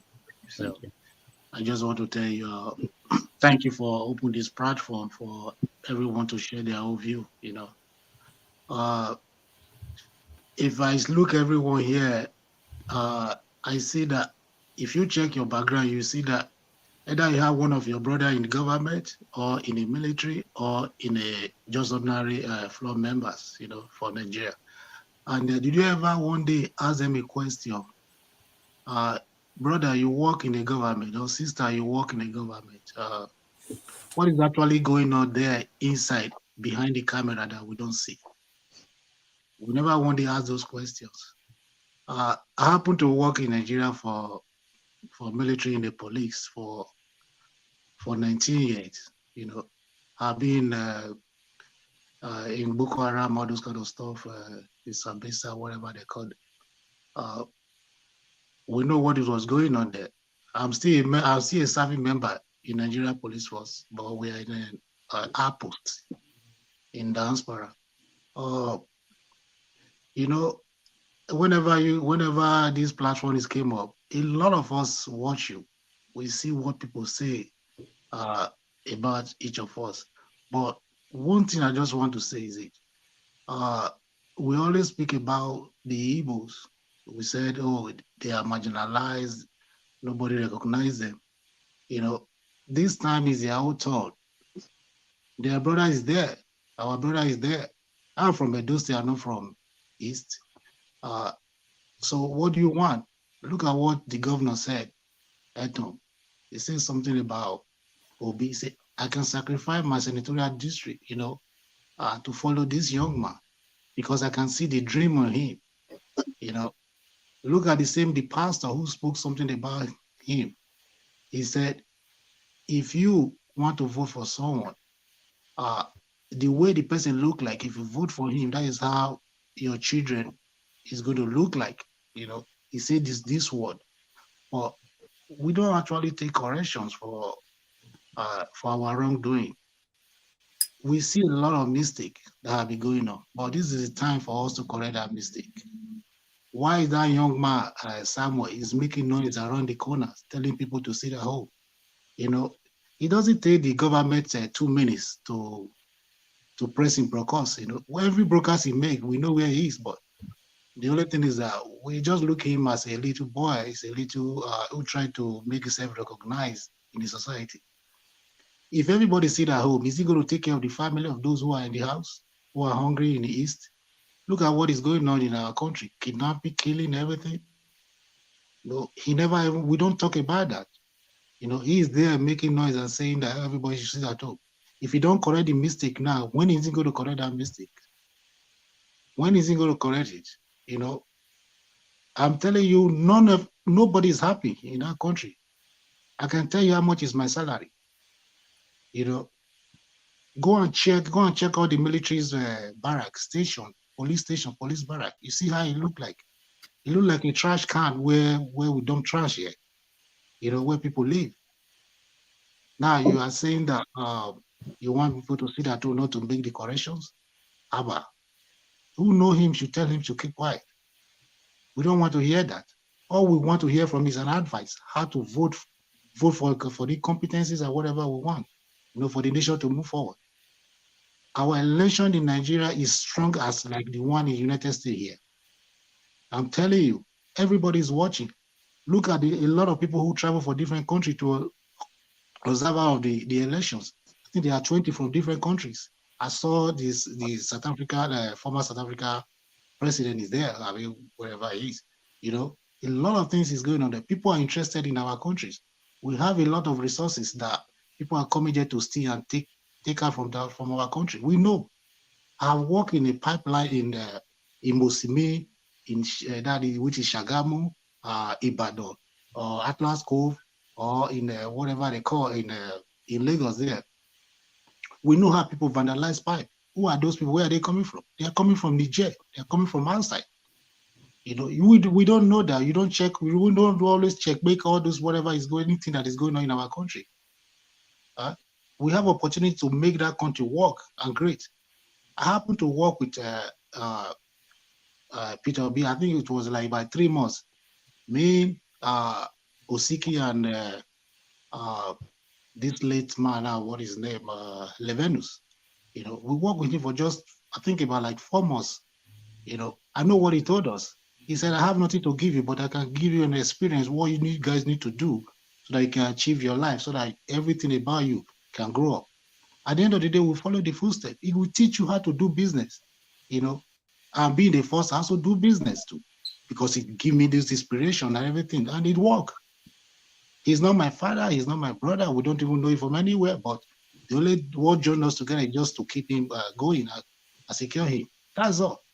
So who knows Samuel, that guy, you should tell him to keep quiet.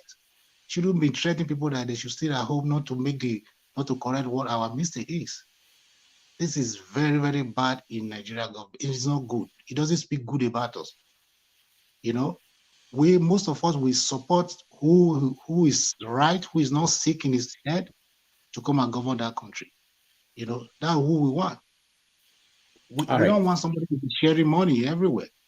We know where the money is. If it's CBN, just 1 minute, please.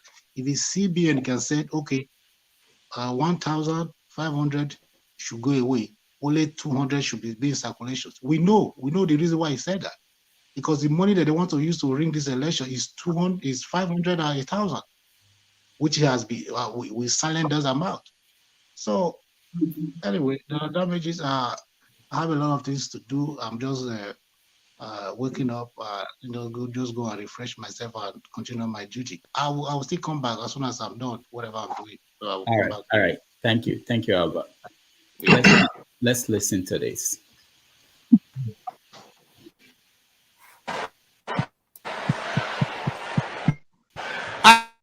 I'm not. Listen, we are not those who make noise on social media. Carry no, we work at the background. We support. We are fully. If you like, vote something else. See me, I hardly stay in the country. I hardly stay in Nigeria. A whole year, I can stay 80 days or 60 days. I'll be going and coming and be looking at you. If you go and vote nonsense, you vote insecurity, tribalism, bigotry, ethnicity, if that's what you are going to vote, are you following me? Listen to me. I'm saying this. You know I don't talk like that. But I'm telling you the truth. My wife is here. Me, I'm here. I will never. But most of them are supporting because of what they want to get. They know that who they are supporting is bad. They know, but it's because they want to get.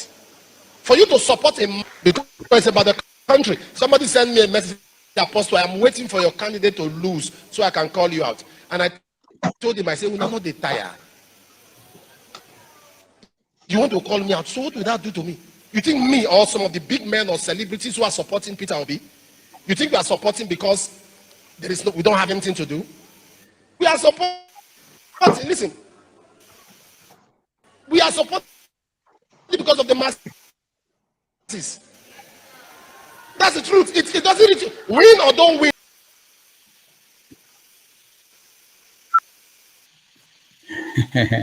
Coming out to endorse their candidate, and most of them are endorsing Obi. I wanted to know how people feel about that, because it may be okay to people, and some people have said to me that the clerics in the mosques are doing the same thing, even though we don't get to see the pictures or the videos of them endorsing somebody. But are you worried about this direction of religious leaders? I'll start with you, Igbo Basic. And let me say this, once you speak Igbo Basics, I will try to rotate people now so that new people, there are people who are in the back room and they've been there. So go ahead. Thank you, Dr. Damages. Thank you, fellow panelists. I wanted to take this opportunity to appreciate our elder statesman here, Ichoku. Thank you for your elderly comments. That's very well appreciated. I'm an Aba brought up, grew up in Aba. We are in Jakiri. It's a part of life. But there's a character that my mother imbued in me that I live with until my dying days. I don't insult people. If you follow me in anything that I do, respect. I will speak my mind without insulting anybody. Having said that, I have been a student of, not just a student, I encountered Nnamdi Azikiwe in Jos, briefly. I went through Odimegwu Ojukwu. I learned through Dr. M.I. Okpara, whom I once broke collar in his house. And I have gone through some of these, our elders, and I learned quite a little bit. And whatever I do, I put it on for the benefit of posterity. Having said that, on the current situation and with the churches, I would say that first, let us appreciate that as an Igbo man, the Edo people are actually the champions of this obedient movement as we speak today, shouting from high heavens. We know the game has been played. It is about time to call the results. The churches have played their role. You see from Oyedekpo to every of them in their various churches And the people in the mosques, they've also sung their own type of songs. A few days to the end of the game, everybody is now bracing up to go and actualize. So for Peter Obi, in my initial appearance on this show, I made 3 predictions, if you call it so, or I made 3 statements. I said that 3 things will happen this year. Number 1, that Peter Obi will be elected president. Number 2, that the book of Zebrodiah, I'm sure a lot of you, when we talk about Chief Zebrodiah Okoroigwe Nwobe, alias 430, a lot of you, it sounds, these are the champions of Nollywood. I said that the book of Zebrodiah will be published this year. It's in an advanced stage for posterity sake. And the third thing I said, which I will address anybody, I am of the Udwebiri age grade in Ibere, Abia State.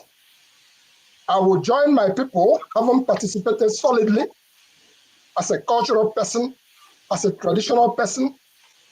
I will join my people to perform what we call Ebotomma, retirement from active service.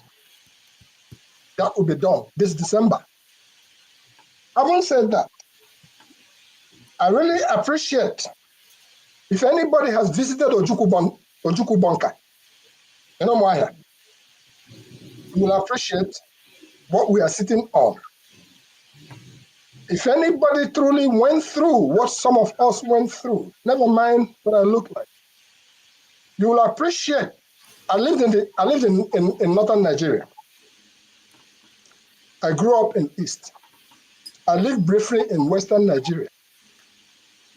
If you see the 2 flags behind me, those 2 flags has gone into the deepest part of Igbo land, into the caves. So what I'm trying to say in essence is this. In closing, as it is closing statement time, the churches have done their part. The preachers have all preached everything. The mosques have done their part. The market people have done their part. Traders, they have all taken their various positions. It is now time that we are counting the vote.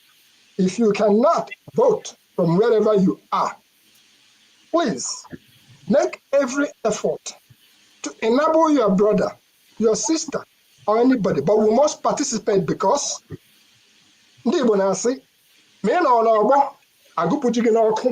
you are not in the center where the yam is being roasted, they will carry your own and come out. So let us not deceive ourselves, and let us not call ourselves names. If you want to learn from the elders, reach out to them. They will educate you that he who fights and runs away lives to fight another day. All right. So, my friends, there will be election in Nigeria. The votes will be cast. Please, let nobody sit at home. Let nobody sit at home. Let nobody sit at home. Let us come out en masse and vote so that we will not be put to shame. All right. All right. Thank you, Ibo Beze. Give me the opportunity. Thank you. Ralph, you're next.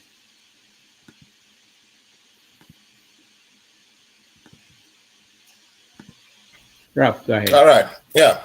Thank you, Rudolph. So I think it's good that the churches are finally endorsing, making their endorsements public, because I think it has been one of our, I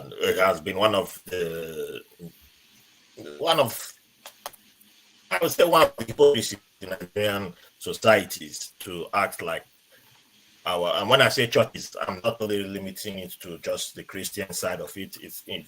Churches is a stand-in for all religious bodies to act like we do not participate in politics. We have, our religious bodies have always participated in politics. There has never been a separation of church from state when it comes to Nigeria.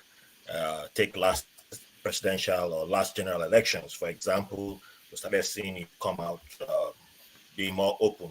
But there's always been a participation. Even under the military systems, you had a few who were vocal in their opposition and many who were in support of the military tyrant of the day. If you know Nigeria's history, you know.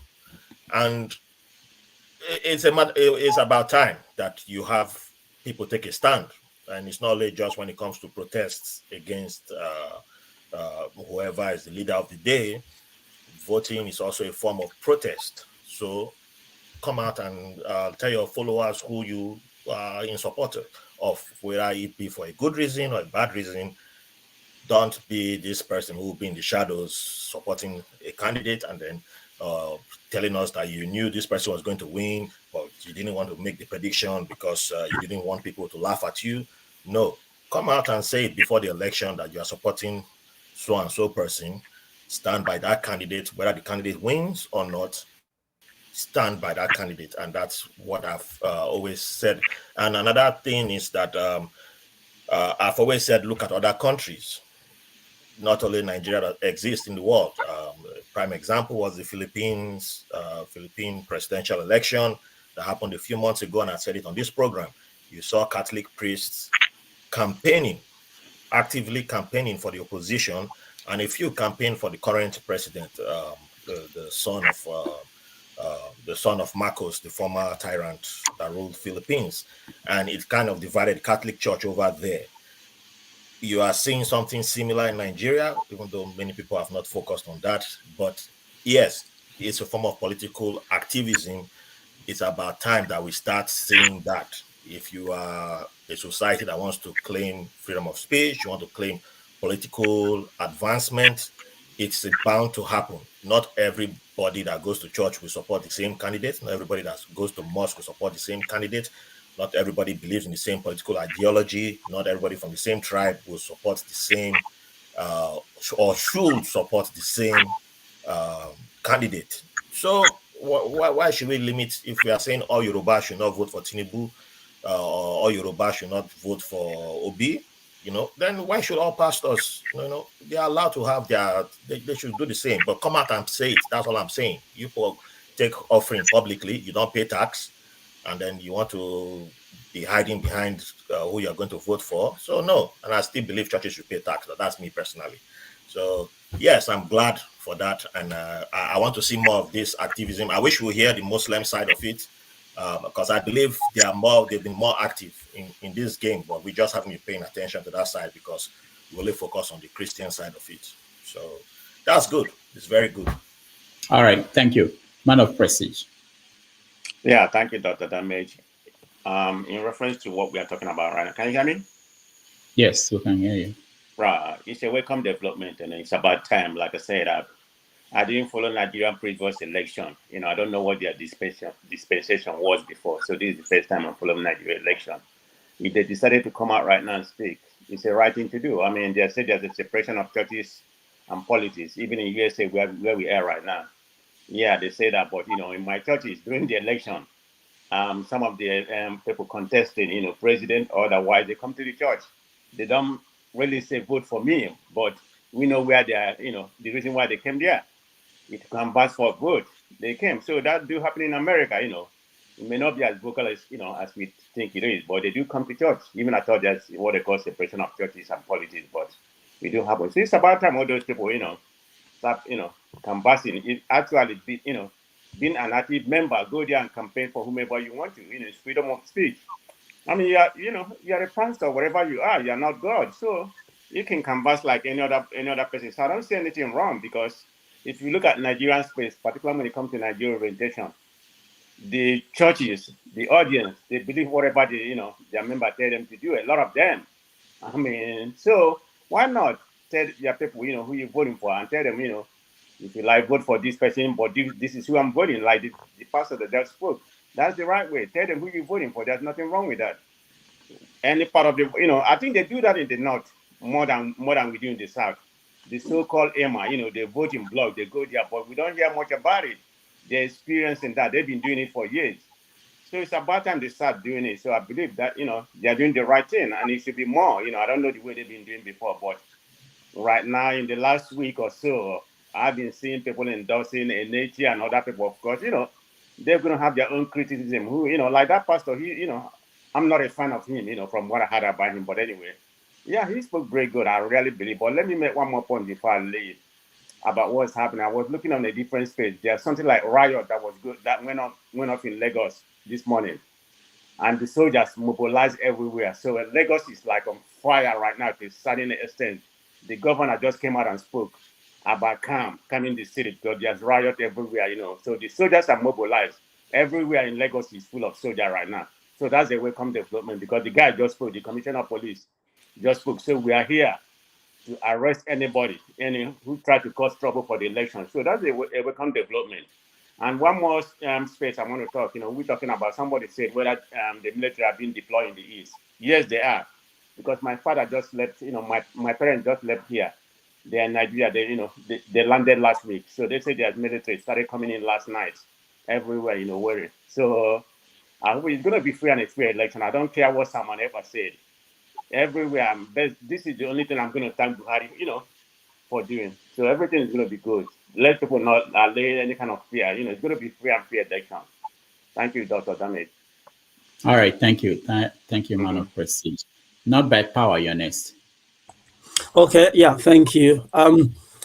Well, let me make a comment first about the pastors that have been making their endorsements very clear in recent days, especially this last Sunday, because being the last Sunday before the elections, I think they thought it was very important that they made their positions clear. The churches are not immune from what is happening in the country. They're not immune from the insecurity. They're not immune from the economic problems. They're not immune from the problems we have in the education sector, our universities being on strike for 8 months. So, and these are members of various congregations, and it's very important that I think is actually irresponsibility for the pastors or general overseers to keep quiet while their members are going through a lot without speaking one way or the other. What the Electoral Act forbids is for one to canvass based on religion or based on ethnicity. It doesn't, for what I've heard so far, all the endorsements are based on capacity, character, and ability to do the job. And they made convincing arguments why their congregation should not vote for the people that have imposed this kind of economic problems and insecurity on Nigerians. So I think they are quite in order as long as they don't cross that sectional and religious line. They've kept it very civil. Even those who are speaking prophetically or those who are speaking based on knowledge, I think they've been quite in order, and they should keep it coming. If anyone wants to endorse Tinubu or Atiku and they explain to us why they think we should, then fair play to them. That's my opinion on that. I think I want to say something as well about what our friend from Edo State said earlier, and even HO made a comment about that.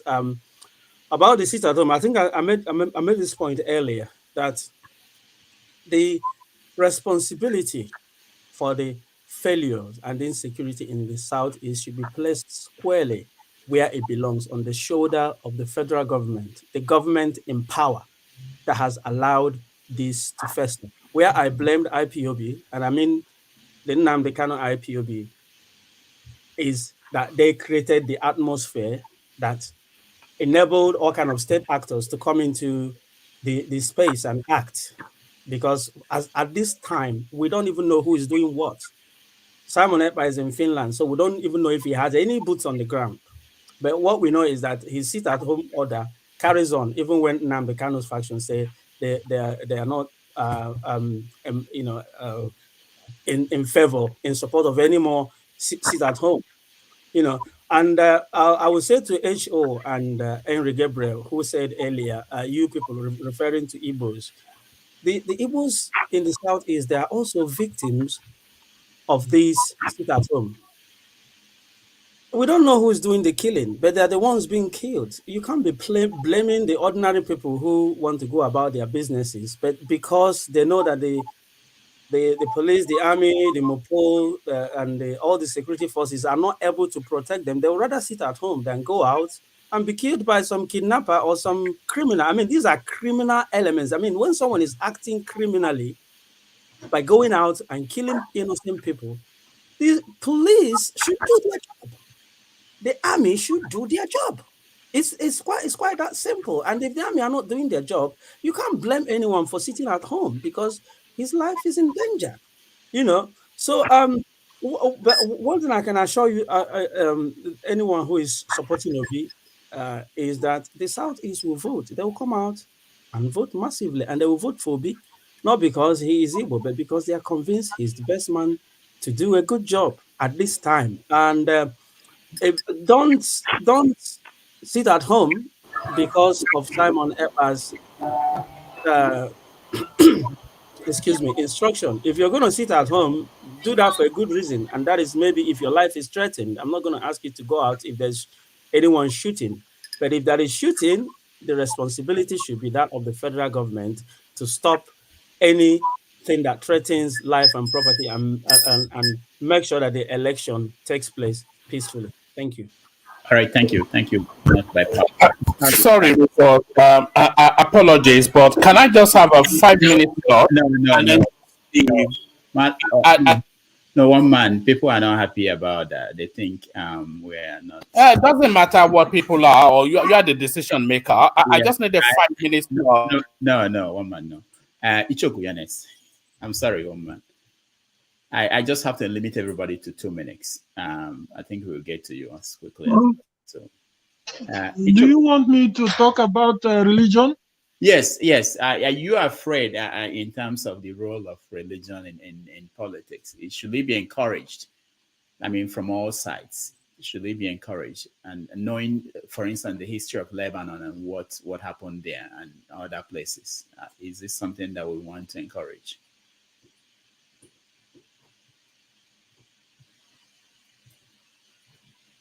Can you hear me? Okay, I think it's frozen. The screen is frozen. Can you hear me? Okay, no. Experience, let's come to you. 2 minutes. Okay, thank you so much. Another thing I just want to say, for most people, they find it very, very easy to bash activists. They enjoy calling them names, but we are all in the diaspora now, and most of us will really forget that we are really enjoying the diaspora now because of the prices some people have paid. In the US, we know what the Britain did to them. The US had to leave. The Americans we have today had to leave Europe, and they sailed across to the land we have today as the Americans, and they met the Red Indians. They left because they wanted freedom. The freedom they wanted, they fought for it. Even Canada, that's why we have the French and the English-speaking Canadians. Even in Europe, it still continued. And there are certain diversities that are not really good. The kind of diversity we have in Nigeria is very, very, very deadly. And that is how we'll continue to get it wrong. So majority of the people here are saying Nnamdi Kanu and Simon Ekpa, they are trying to bring chaos and mayhem in Nigeria, that they are not good people. But you are in America, enjoying America. The America that you are enjoying was fought for. There are people that fought for America to have the independence. That's why it is called the land of the free.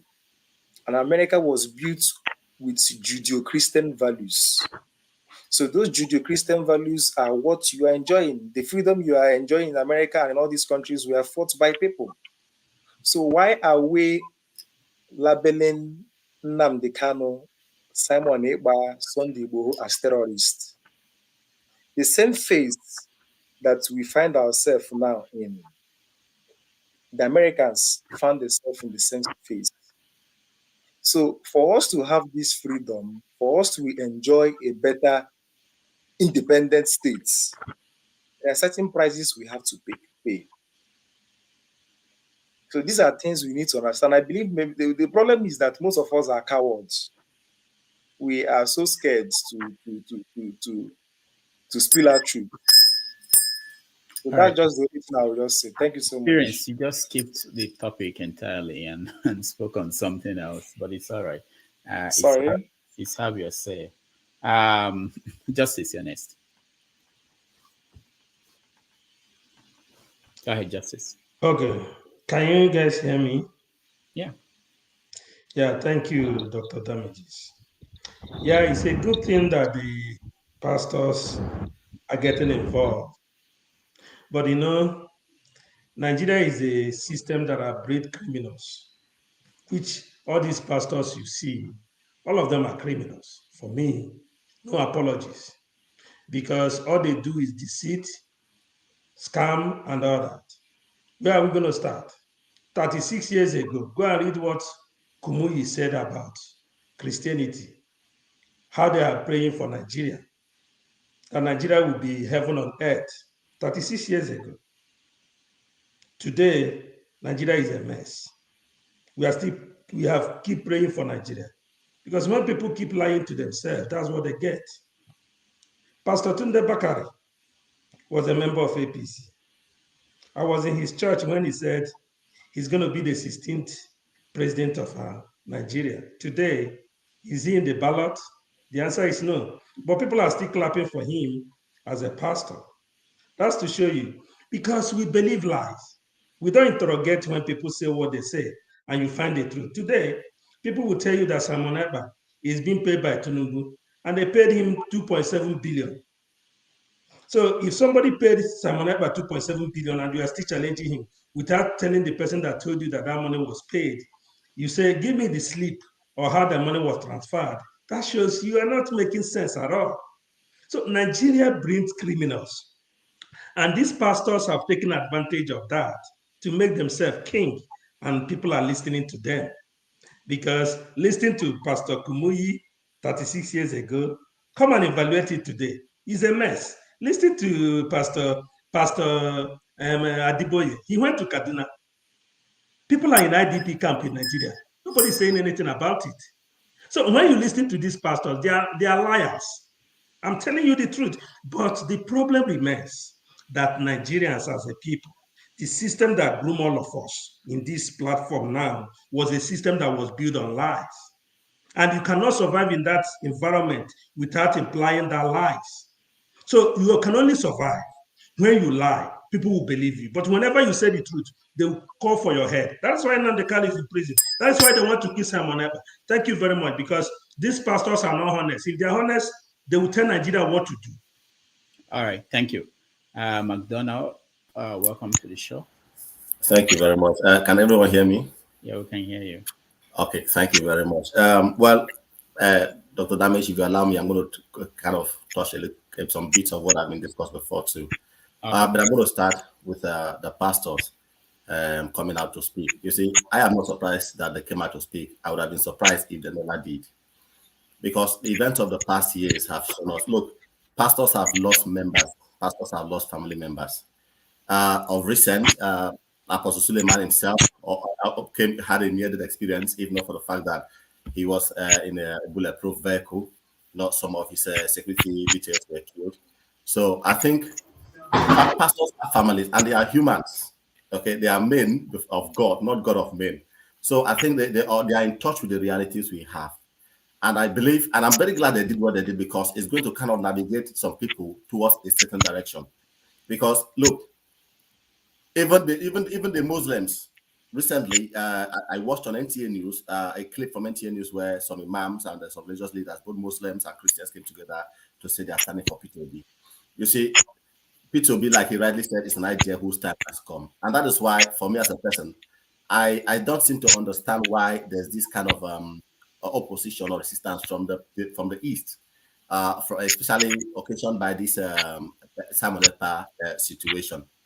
You see, the thing is this: we have the people from the east. I'm from Cross River State, just for the record, and I'm from the south. You know, there have always been this cry of marginalization. We have been marginalized. We have not been the corridors of power. So when you count the first top 5 people, and when decisions are being made, Security Council meetings are being held, there's no Igbo man there, and all of that. We have equal over time. But this is an opportunity where where an Igbo man will not only be appointed, but will be somebody who will sit there and decide things. And we are coming out with the sentiments of Biafra. You see, somebody talked about us not talking about the continued castration of Nnamdi Kanu.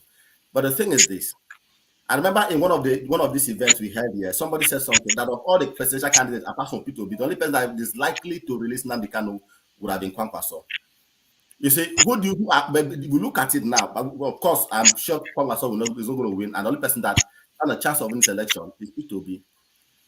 And if we are doing all these things and saying the election will not hold, and Atiku or Asiwaju comes up there as president, Nnamdi Kanu will continue staying in where he is. That is the truth. The only person that we are talking about the negotiation our existence as a country. I believe that if P2B emerged as the president of Nigeria, even the confab that was organized by President by Jonathan in 2014 will be looked into. The things that affect our existence as a country will be looked at. This is the chance we have for somebody from the south, an Igbo person to sit down there. And I believe anybody who is saying they should be sitting at home in the south is working for the opposition. There's nothing anyone will tell me about it. All right. Absolutely nothing anyone will tell me about it. And Justice said something about pastors saying Nigeria will be fine. Of course, Nigeria will be fine. A prophecy does not have a deadline. Jesus Christ will be born, was prophesied in the Old Testament. It took time before he was born. You understand? So let us give it time. Let us be involved. This is our chance. And if we miss this, it's going to take years. I'm telling you, it's going to take years before somebody. Look at the southeast. Look at the north, where we thought P2B will not get support. Look at how people are coming to line up behind him. And then we from the south are coming to roast our own hands. It's going to be years, and we're going to regret it if we don't stand up and stand behind P2B and make sure he emerges victorious in these elections. Thank you. Okay. We have. It was my turn before my connection dropped. So can I go now? No, I don't think so. Hold on. What do you mean you don't think so? It was my turn before the connection. One man rejoined the queue. Okay, rejoin. For you. And she's quiet there. So let me just honor them. Ismail, honest. So the topic now is whether religion should be part of politics. Yeah, and how comfortable are you about that, and whether you are worried about implications? I am worried about implications of religion in politics used as a weapon in political arenas and offices. And religion is kind of relative to our identities, even our ethnicities. So now we're talking about the Muslim ticket. People are feeling upset about it because they believe they've been left out based on their religious values. If the APC presidential candidate of the Buhari had ruled in Nigeria in a positive light, maybe the society won't so much frown about if two Muslims are on the ballot to rule Nigeria as in the political this election. It as well will cloud people's judgments when choosing who to govern them. If it's based on religion, we're going to be very biased. It's similar to tribalism, although we are tribal people, but we are allowed to be who we are in a positive light to use it to uplift one another. But when it tampers with our togetherness, seeing the other person as the devil, when you want to quote scriptures and you're teaching your followers on pulpit as a pastor that has got followers, you will be describing a Muslim as the devil, and the Muslim is seeing the Christians as infidels. Should never be accepted in politics. But unfortunately, even in America, they use religion as politics as a weapon.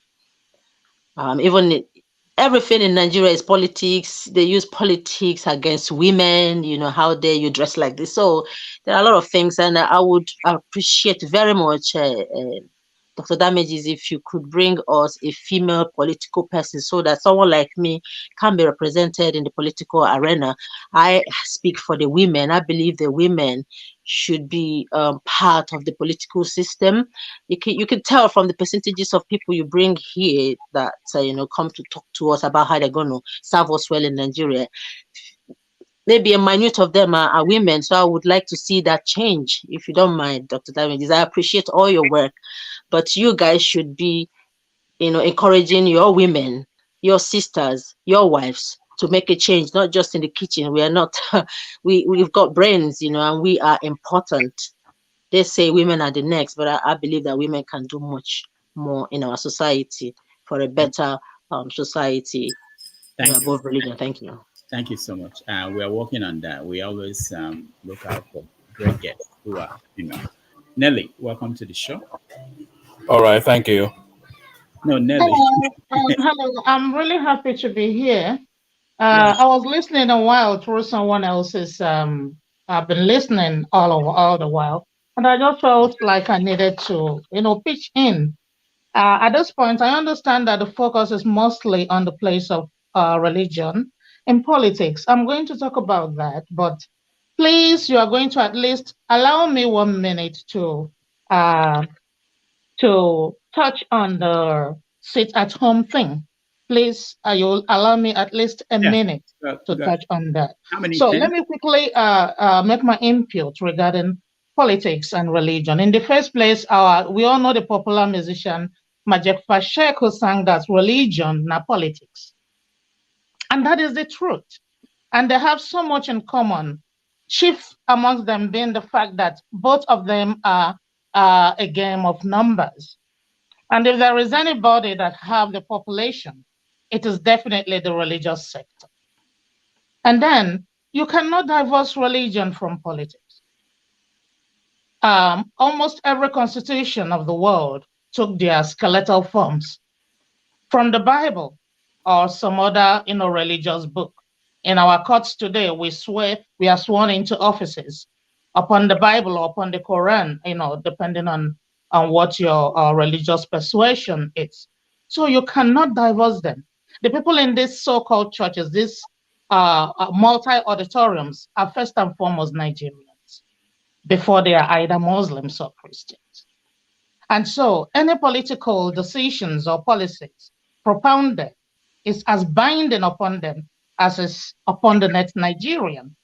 And it affects them directly, same as it affects any Nigerian. And in the past, I actually have a huge blame upon leaders of these huge congregations, because in the past, they've been complacent, hiding behind. Somebody here says they are men of God and not God of men. I say no, today they've made themselves gods of men, hiding behind the Spirit said when God has not spoken. But I must commend most of them in this current dispensation. Most of them have boldly come forward to actually provide a direction, for their followers to say, hey, before us we have three evils, but here is the lesser evil, and this is who you must vote. Previously, most of them will hide under the Lord said prophecy. Today, the Lord is not saying. I don't so much as hear so many prophecies, because the situation is biting everybody. It is critical, and it is real. Somebody mentioned one of them is nearly escaping being assassinated. If I were the person that nearly became assassinated, who knows, today he's supporting P2B, that would be Suleiman. I don't know whether it is because he believes P2B will be in a better position to secure the nation so that nobody kills him tomorrow, or because he truly believes that P2B has, the mandate or what it takes to, to fix Nigeria as it is right now. The church has its share, of blame in the current messy situation of Nigeria, because when honest or decent men keep silent and don't speak in the face of wickedness in the society, they empower and enable wickedness and equally empower the wicked men to continue reigning in the society. So that the church have come forward now to step forward and take their place. Because remember, even the Bible, When some people accused the followers of Christ of not paying taxes, and Christ says, "Go catch me a fish," and then he, proceeded to bring out what do you call it, like what the currency, the coin, from the mouth of the fish. The moral of that particular scenario was to tell the people that in as much as you are heaven bound, you have civic responsibilities. For now, your feet are here, they are earth bound, your body is here. And the political decisions and policies that will be propounded are going to, first of all, impact your physical person who is here. So as Christians, or Muslims, or whoever, you are first and foremost a Nigerian. You have civic responsibilities that you must, discharge. That is my take on religion and politics as far as it goes. Now, I said I will take just 1 minute to talk about this sit-at-home thing. I just want to say thank you first to, there was that elderly man that spoke before that showed the Cobra picture. I think he left or something. Yeah. He actually touched on a lot of things I really wanted to say. There was this 1 second story about the chicken who didn't attend a meeting, and when a meeting was called of all the animals. And so in his absence, it was decided that going forward, the chicken will be used for every sacrifice. And that is why till today, when we make sacrifices, we use the chicken. Had the chicken been there, the chicken would have said, no, why not we use maybe the goat or the squirrel or something? So sitting at home, it's not the way forward. Why do I say so? If it was possible to get every Biafran, every Easterner to not vote and sit at home, probably we will drive our points home, and probably we would have been able to void the electoral process by saying, oh, a whole geopolitical zone did not vote. But look at it. Somebody like Tinubu campaigning in Enugu, campaigning in the Eastern region, you actually see people's parents, fathers and mothers, wearing Tinubu's t-shirt to come and campaign for Tinubu. Are they not Igbos? So even if you and I, because we actually want Biafra, decide not to vote, your senators will vote, their families will vote, their children will vote. And so all they need is a certain percentage of people from that geopolitical zone to make, for that election to be viable. So we will be shooting ourselves in the leg if we sit at home and not vote, because a population, a little percentage will vote, and that vote counts for you and I, whether we like it or not. So now the idea, why are we even fighting for Biafra in the first place? It is about not being included in the Nigerian nation, as it were. It's about inclusion. Now we have the chance for the first time in like forever of being included in this Nigeria as a nation. And not only is Peter Obi an Igbo man, he is one that is not only sound, but one that is just and focused as well. I saw somebody write here that the greatest chance Nnamdi Kanu has of being released is Peter Obi being voted in as the president. And I don't disagree with that, because I've had this young man say that one of the major things his government is going to enthrone is the respect to the rule of law, which says that no man is above the law. So if no man is above the law, what does that tell me? It tells me that this man is definitely going to adhere to every ruling that the court, granting sovereignty, to each arm of the government as it should be in any a society that is not bunkers or a banana republic. Every arm of government has its, jurisdiction. So if there are laws that have been propounded or rulings that have been given by courts ab initio, I want to trust that a government that enthrones the rule of law is going to adhere to those rulings, for the singular reason that every arm of the government, have the autonomy that is due to them. Then above all, whether we like it or not, in the long run, we may not see it. Our children may or may not see it. But whether we like it or not, Nigeria is so vast a nation. It's actually a conglomerate of nations. And whether we like it or not, there must come a time when Nigeria, as a necessity, must, I won't call it disintegrate. There must be an autonomy of geopolitical zones. Eventually, every region of Nigeria must again have an autonomy, and it will serve Nigeria better that way. And that is what I love most about this Peter Obi fellow coming in. If, for example, in the north, we have a myriad of natural resources, precious stones. If we are mining those, that will sustain the north. The east have their oil. The other parts of the country have one thing or the other that can actually absolutely sustain them. When these things become very viable, trust me, it becomes very easy for every geopolitical section of Nigeria to have their autonomy and be sustainable. And that way, every aspect of Nigeria can grow. But my question to the people who are saying sit at home until the Carlo comes in, we are talking about restructuring. Restructuring is simply talking about regionalism, right?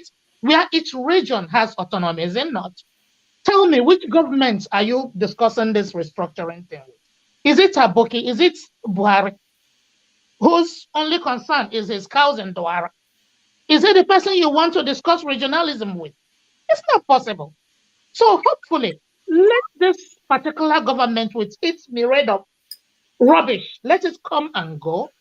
Another government is coming in who, by chance or by luck or whatever, happens to be from our own region this time. And God will have it. These are reasonable, upstanding men who knows what's up, who follow the world trend, who are, modern in their thinking, and who can stand shoulder to shoulder with any other leaders from any other Western world. They can stand shoulder to shoulder. They know what's up. They are, the reason, like the age. Other countries are talking about quantum physics and how to establish communities in Mars or wherever. And here we are talking about establishing databases for cows. Is that the kind of government you want to discuss the restructuring with? It has something like timing. Examine the timing. Timing is everything. You have a president like Buhari, and in Buhari's time, you are talking about restructuring. He doesn't care. But here, another set of people are coming in who can begin to reason like human beings. Then you can start talking restructuring. You can start talking, you can start talking regionalism, regional autonomy and things like that. So no, sitting at home, we'll be shooting ourselves in the leg. So my take is we go out there and vote, hopefully for a saner and more educated and more stable and upstanding government, that is incoming. Thank you. All right. Thank you, Nelly. Thank you so much. Henry, Ernest. Yeah. So I was saying, let me say, I'm not that kind of person who believes in all this pastors, miracle, or whatever. But I was waiting for this for a long, long time, that the pastors, the religion leaders should come participate in this election that's going on in Nigeria, because they are citizens of that country too, before they become a pastor or whatever. But this is a good development for us as obedient, because I'm a pure obedient. I'm not voting now. My parents are voting. My mother are voting. My families are voting. Friends in Nigeria are voting. I'm a Bini. Obi is not it's not the president of one tribe or one religion. He's the president of all Nigerians. So I'm just happy that all these pastors now, apostle, they came out now to support Peter Obi, and they know things are going worse. That country, things are going bad, but they have no choice. They have to, because they are Nigerian before they become a pastor or whatever. So this is things that I never expect before. But now things are happening like this. I'm just really, really, really overwhelmed to see these pastors and reverend pastors. All of them are supporting Obi and telling their members to go out and vote. If we want really change, we have to come out in mass. If people come out in mass, they will not ring. The election will not be ringed. Just like Edo State time, where just a couple of months, the governor changed to another party. Edo State say, okay, you know what? We want to change it. Upon the millions of naira brought to Edo State, they collect his money and they still vote for what we believe on. This is how it's supposed to be. Please, I'm still begging those people crying for Braifa. Think about it now. This is a big opportunity. Don't miss this opportunity. Come out in mass and do the right thing. Because when look at the pastors, they came out now, they cannot even hide their feelings. They have to come to speak. People say we cannot go to the north, it cannot go to this, it go everywhere. It cannot go to the east, it go to east. People welcome him everywhere. This is a God sent. No matter how they will hate him, people still love him. He don't give money, he don't share money how like they share money.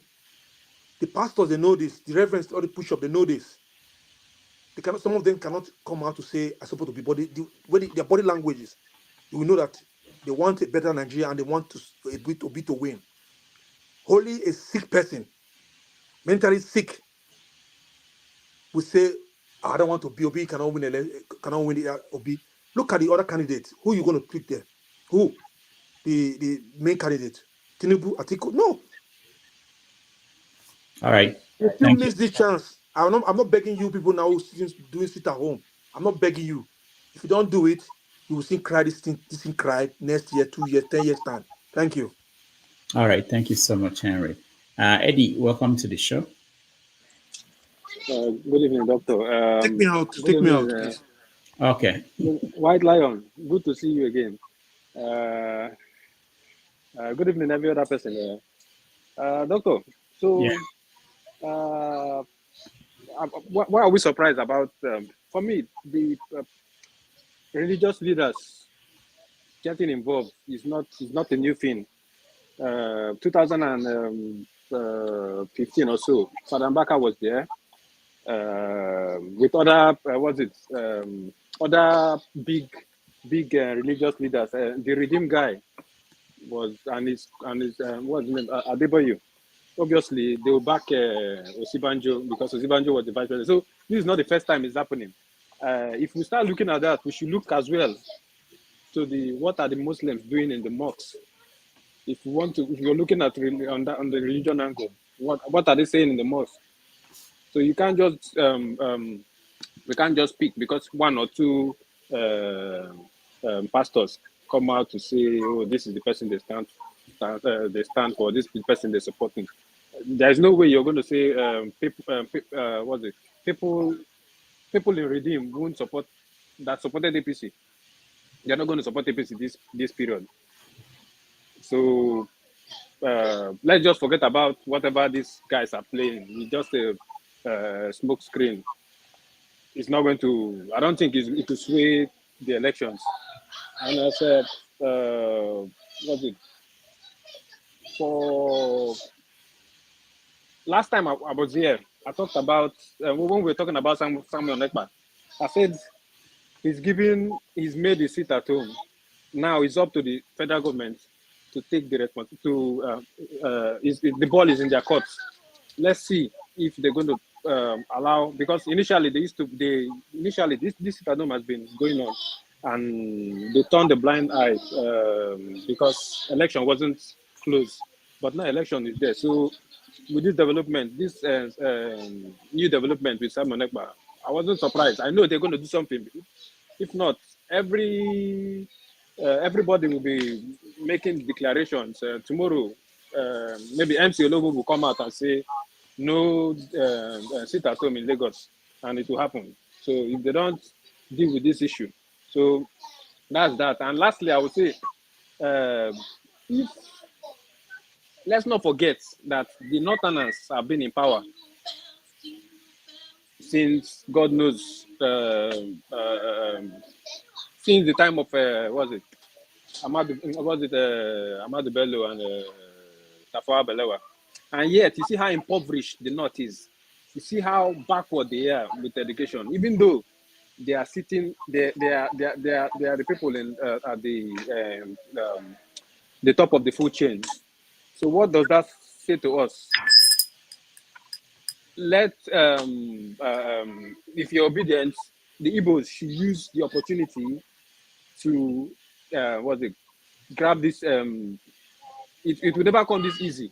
It will never come this easy, even though Obi is not a regional president, but it never come this easy. So I pray that they use this opportunity to elect a good leader, preferably Obi, And lastly, if your preferred candidate doesn't succeed, what next?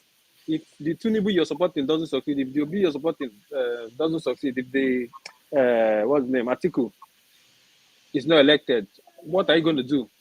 So that's something for people to think about. It's not just about the election. After the election, what next? Thank you. All right, thank you so much. And do we see? Are you there? Okay, and do we see? It's not there. So, are you there? You want to contribute? Unmute yourself, or let me unmute you. Okay, you're free to speak now. Yeah, you can go ahead. We can hear you. Am I muted? Yeah, Okay. yeah, you're muted. Yeah, No, yes, I just want to enter a caveat before I say a few things. And it is to say that I am a knight of St. Christopher and a very, very devout believer in Jesus Christ. But I'll be the first to tell you that religion is the most wicked idea that man had ever contrived. The kind of bloody evil that had been done in the name of religion, you cannot chronicle in a year. You need more than a year to chronicle them. What else can I say than the fact that the very Son of God was murdered? And virtually everybody who was a disciple of that holy man of God was murdered. Socrates, that in our politics, religion is the most divisive force that keeps us apart. What else can I say about the fact that some people in Nigeria, because of religion, believe that it is a sin punishable with banishment to hell if they let a non-Muslim rule Nigeria? Peter Obi was told to his face by someone for whom he was a running mate at the last election before now, that it would be a miracle if Peter Obi ever want to become president of Nigeria. Why? Because Peter Obi just happens not to come from Fulani North. So you tell me about religion, and then I'll tell you about the most vile contraption that man had ever devised. How I wish that we could do away with religion. The best thing that can ever happen in this country is for us to be able to tell everybody who wants to be president of this country to sign an undertaking that no pastor, no priest should be either his supporter or his endorser. But we cannot achieve that. That is the reason why the greatest charlatans in this country come online, come on air, and say all manner of things that you cannot rationalize in the guise of telling you and I who the Holy Ghost had told them will win the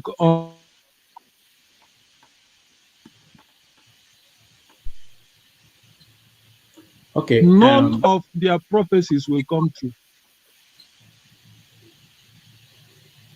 Okay, go ahead. All right. Thank you.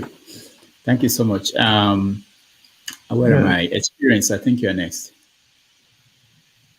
Now, Experience, before you say something, for those who are in the studio, please turn on your camera if you want me to let you in. If your camera is not on, I won't let you in, please. Don, I think you're trying to come in, but your camera is not on. That's why I'm taking you out. All right, go ahead, Experience. So once again, thank you for this opportunity. I just want to say religion is something we cannot completely do away with. It is part of us. In fact, it has become a vehicle that these religious people have been using to control people. I think that could be one of the reasons why Kama said is the opium of the people. And another thing I just want to add to this is I believe in God. I believe in the scriptures. Let me also say this in Igbo. I believe those that are Igbos will understand my dialect. We say, Ekwu ano, jegbo nwakre, ahụkwa na ekwu jegbo oki. So that's the only thing I will just say for now. Thank you. Can you translate it for those who do not understand it? So we believe basically, Igbo land is more of a gerontocracy. The elders are the ones that usually lead the society. It is basically saying that what kills the young ones is the inability for them to listen, to obey counsels of the wise people. So what kills the aged or the elders is the inability to say the truth. So the truth is that we should do the right thing. All right. Thank you. Thank you, Experience. We skipped you. Where were you? Unmute yourself. Hello, doctor. Yes, I just went in to see. I just left briefly to take care of some stuff. I'm back. You went to I'm on duty. My assignment, so I just went to take care of a little assignment. I came back. Okay. Happy, we are in the working week. Happy to see everybody. Mr. Abba, happy to see you from Texas. Okay. When I left, we were talking about how do we see the decision of some churches pastors to take a stand. So, like some people have said, they are all Nigerians too. Those of them who want to be sincere, they know what the people feel. They are feeling it themselves, even though some of them are relatively well-to-do. But I don't think they are happy to see how the country is drifting. Insecurity, injustice, poor economy, even some basic needs people cannot have.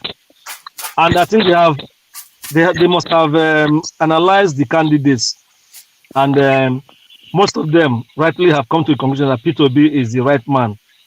His antecedents, he has the character, he has the capacity, he has a long-standing level of integrity and ability to do the right thing without looking at to be objective every time and do the right thing.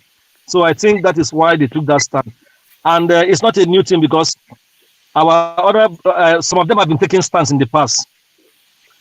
The imams too have taken their own stand in the past too, and they will still take stand. Some of them are already taking their stand as well. So it's normal.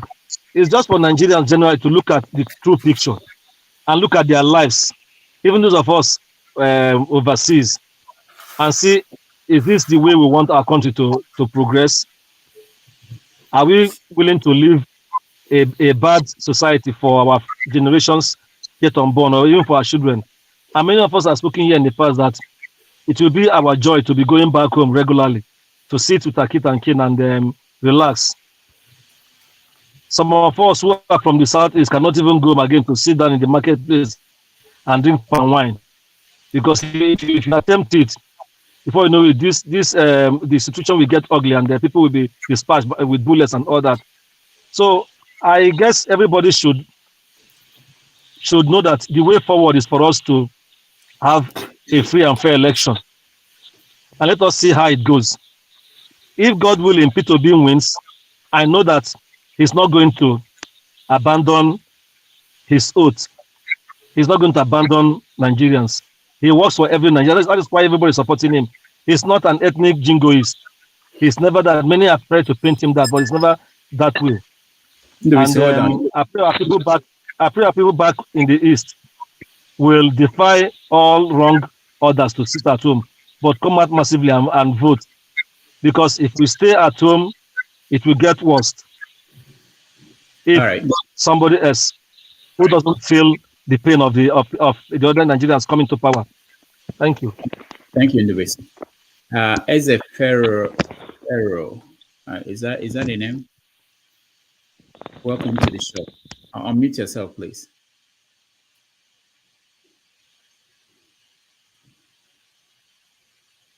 Is it fair? Are you there?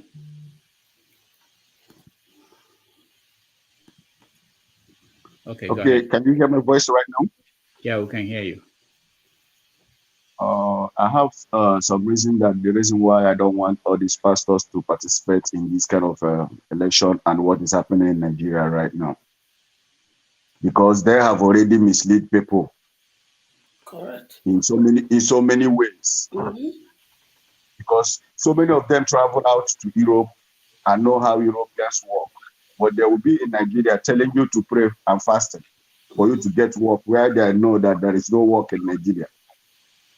They don't know how to preach people, to tell people to fight the government so that government will create work, create things, so that the people will have work, people will not be praying and bringing their tithe and offering to their public domain.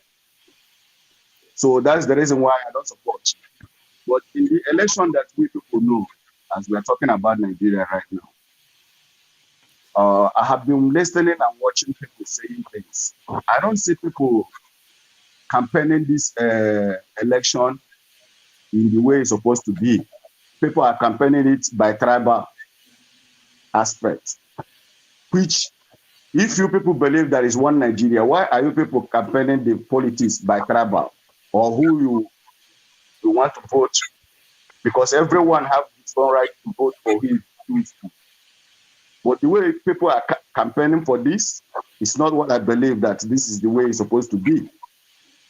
So that means people are here just telling themselves lies because they don't want to tell themselves the truth and know there is no one Nigeria in them. But they are here telling people to go out and vote. And some of us are in Europe. Nobody wants to go. Nobody is calling their family to come and vote. No, none of us here now have already called their family to go out and vote. But they are here now campaigning people to go out and vote so that the Nigeria terrorist country will kill them. So I don't support that kind of evil. I'm okay with that. Thank you.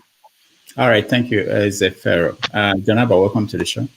Thank you, Dr. Rudy, for having me. Good morning. How are you today? We're good. It's afternoon here. I don't know where you are in America, but okay. in New York, it's afternoon. Okay. I know you always wake me up in the morning, so I thought it's morning already. All right. All right. So, pastors, your fellow pastors have been out there endorsing candidates. When are you going to do that? When you come to you to badmouth me, then you call me pastor in order the world to know that I'm part of the crook. I'm not. The Nigerian pastor have not done Nigerian society any good. They embezzle, take money from the poor people more than the politician does. They have been misleading the whole African nation. Our belief system have been abandoned by the so-called pastor who uses the advantage of non-employment to keep people in perpetual poverty, having programs from Sunday to Sunday. Oh, I'm not that kind of a pastor. And they are coming to endorse anybody they feel like to do. It's a religious bigotry, and they are trying to divide the nation. I understand also that the Imam also have done that, and if they want to do the election based on a religious line, that is left for Nigerians, and they thank God for INEC power. Power is not giving, power is taking. So I hope people understand that. And those that think that if without the Northern vote, that somehow Peter Obi have a pathway to victory, they are not knowledgeable about Nigeria. And I think maybe they come from the east to the west and then they come to America. So I do not understand where you think you use your word the way you are using to demonize and demeaning the Northerner, and you will get their vote. And I'm assuring you, without their vote, there's no pathway for Peter Obi. So I don't understand that. If you want us to have a debate on substance, on promise, on the manifesto, which nobody followed in the past. But if you want to talk about, okay, this is evil, they're all evil, but this is a lesser evil. This is why I want my candidates to win. Then you use this platform to talk to them in a nice way. The last time Dr. Danladi Idris came here on the platform, you see the way he he approaches the platform and he knows that this kind of rhetoric will irritate so many others by demonizing the Northerner over and over. And by the way, let's come to the issue of leadership. There are many other presidents of Nigeria that are not Northerners in the past. We have the first person was even Obasanjo was our first civilian president. And then we have Goodluck as well. We have Babangida. We have Goodluck Jonathan. So why do we always say that the power have been in the north? The Igbo can make a case that, okay, give us a chance. We're also part of this society, and we can have produced a leader, even if we to try. Let's try and say, okay, this is our own son. Let's see, work together. Let's also see the way their own leadership will bring, whether it will bring about changes to Nigeria. Then we can talk about that. But if you keep going on this line, Saturday or Sunday or Monday, I wish you will hear from Nigerian INEC and you will be shocked because you are threatening the people that have power. I don't think power is giving, power is taking. God bless. All right, Janaba. Echo, you're next. I don't know why we should be celebrating those who has the impunity to deceive our people, rob them in their destiny, collect the little from them, deceive them to give them those little and say, when you sow with your little money, God will open the windows of heaven and pour in blessing for you. They are so stupid. So why do you expect me to think their endorsement means anything? Are they better than the politician? I bet they are the worst devil. They steal everything from our people in the name of tithe and offering, special seed and all, and they have the audacity to stand into people and talk rubbish.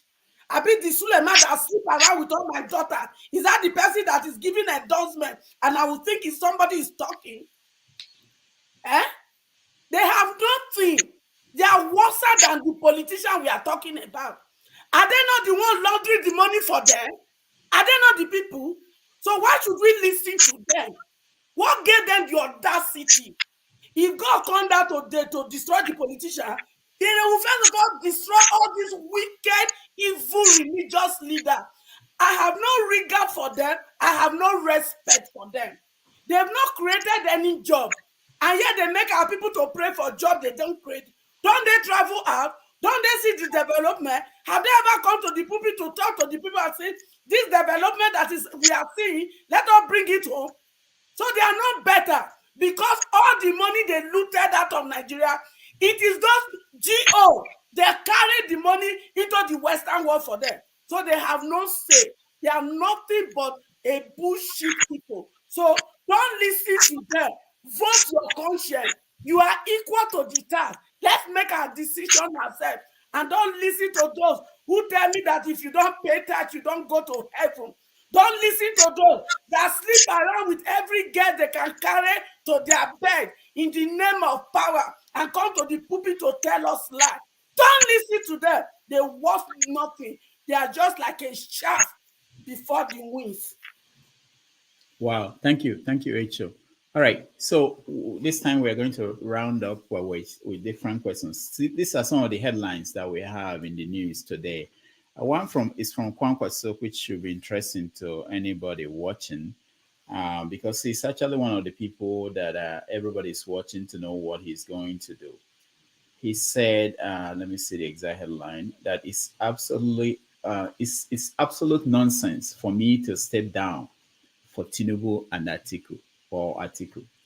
So, which is because if Kwankwaso should step down for anybody, that changes the outcome of the election. Then there's this one again, says Danjuma and Christian leaders, elders endorse P2B. I don't know how much impact that will have, but that's a leading story out of Nigeria. And then this one is Northern youths call for postponement of 2023 general elections due to Naira and fuel scarcity. So these are stories that are out there today. I want to know from from the people here, anybody, I'm not going to go around, anybody who has something. What are you afraid of? What are you looking to see if there will be anything in your mind that could change the outcome of the result of the election? Anybody? Right. I'll go because I need to go. One headline that did not make it to your table was gas plants that exploded in, I believe it was in Uvier local government area of Delta State, located along Efurun Sapele Road. Was around 10:30 p.m. local time. What happened? What exploded? I didn't hear you. The Nelmic gas plant, located opposite Efurun post office, got aflamed around 10:30 p.m. Monday night. So that was last night. Okay. The report so far says one injured. So that's what they're saying, according to police spokesman. But I decided to put that headline. There's more, but it's just a reminder that that is still like one of the biggest damages to the society that we have, and no pun intended. And I'm from Niger Delta, and if you want to count as many explosions that we've had to pipelines, when you add the leakages or the spillage, whatever you want to call it, stealing of pipe oil from the pipes, gas explosions, how our rain has changed to acid rains, what it does to our skin and all that. That is still like one of the highest pollutions ever. It beats the damages from even headsmen, not even count. They can't compete with what it does to our environment. But I'm not saying that means in the Operation Olympics that we should be ahead of Igbo people when we talk about who's been oppressed the most, because everybody deserves to live in peace and harmony. But just a reminder that there are other people suffering too. Everybody has something suffering, and I always go back to that flood situation that happened a few weeks ago, a few months back. 29 states got flooded. It was only Peter Obi that we saw going around the states visiting victims. Many people here, nobody thought, even his supporters, the hardest Peter Obi supporters, did not even bring that up, which I was surprised by. That he went to the north, and that's another thing that cancels what John Appa just said. He went to the north. Northern states were affected. You have rain that fell, and something that Buhari did in the 80s that is still causing damage to northern part of Nigeria down to the south today. You could not even know your history. And we are here shouting, Igbo, this, that. We don't know what the one decision by the wrong person leading the country can cause in the future. Not even now. We are talking about the future. So something that Buhari did in the 80s, we are seeing the result in the present. So that's why it's important to have the right people in charge, from the local government up to the presidency. So even if you end up having your Biafra, whichever way you go about it, I'm not here to tell you how to do that. Figure it out on your own. Yes, if you end up having your Biafra, still make sure you have the right people running it. Because if you end up with like a South Sudan, and you have that guy goes to church, right? He's a Christian leading them. And what is he doing? Fight. He has been fighting since they got their independence. And how's that fix their country? Do the right thing. Make your right decision. I'm about to bounce. So I will just tell you, you have options. I always tell you guys when I come here, you have options. You saw the gas explosion last night. We have the elections we hold. And if you make it happen to be a low turnout on Saturday, Tinubu will win. And if Tinubu wins, don't come here and be shouting, Nigeria is a failed state, Nigeria is this. You wanted that. If you know that you wanted that, then live with it. The people who made Buhari win in 2015, we saw how many of them changed their mind, and they cannot even, only a few of them own up to that decision. That, those of you that caused Buhari to win, we know you people. We know people. We know how people were talking back then. Many of you fell for the fake news, and now you can't even live with it. The guilty conscience still eating you, and I hope many of you die from that, to be honest. But yeah, that's your every decision has consequences. So whatever your decision is, whatever you choose to go with, Saturday will be the Saturday is the game day, end game. That's what we call it. Those of us that read comic books, is the end game day. And whatever you choose to go with, it will go. Ismiri, I have something for you. Some of us have women on our platforms, a lot of women. So try and support us too. Come and check out our platforms. That's a blow to Rudolph, but that's still no, it's okay. It's okay. I mean, come support us too and give us your money. We have women from the UK. All right. Thank you, Rudolph, for having me. Yeah, thank you so much. I'll see you at the next show. Bye, everybody. All right. Ismili, you're next. Okay, what I want to say is that regardless who wins this election now, it's not going to be an Igbo thing. It's not if it's a bad government, it's not only Biafrans, so-called Biafrans, or the Igbos, or the Ijos, or the Fulanis, or the Hausas, or even Ralph, or Dr. Rudolph alone will suffer, or HO. Everyone will suffer. With our relatives in Nigeria, we will all suffer it. So go out and vote. Vote your conscience, regardless what you are fighting for. I know that the Igbos, sometimes I'm not going to blame the Igbos for speaking out. That is who we are. We wear our minds on our sleeves.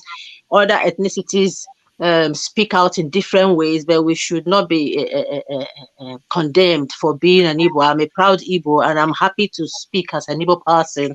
For the fact that I'm speaking, that I want a change for my people, don't make me an idiot or a point of discussion every time that any Nigerian open their gob. It's all about Igbos. It's not only Igbos that are going through problems. Maybe they're the ones crying the most. Some people decide to cry in silence. When they come outside, they are smiling and suffering. Everyone is different. Every ethnicity know what they are known for. So please, let's just not make Nigerian topic as Igbo topic. We are all one. We should all unite and continue to be our brothers and sisters keepers, whether you are Igbo, Yoruba, or Fulani or Hausa. After all, if we get it wrong, we all suffer. That's my contribution. Thank you. And bye-bye. Have a good night or good day. Thank you so much. That was too high.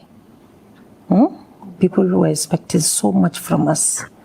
And maybe after 7 years, we haven't done to their expectation.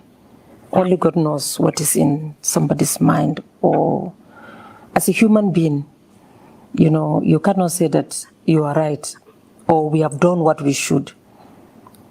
So the government, they have really tried, the administration.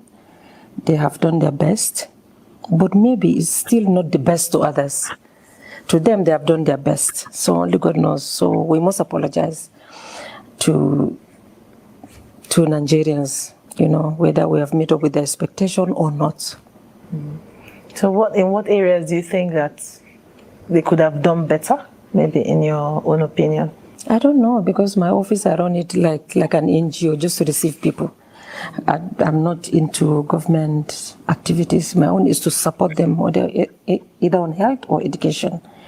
I don't go into details of what they're doing. Do you think there's a chance that APC may not come back as the ruling party in Nigeria? Why did you ask that question?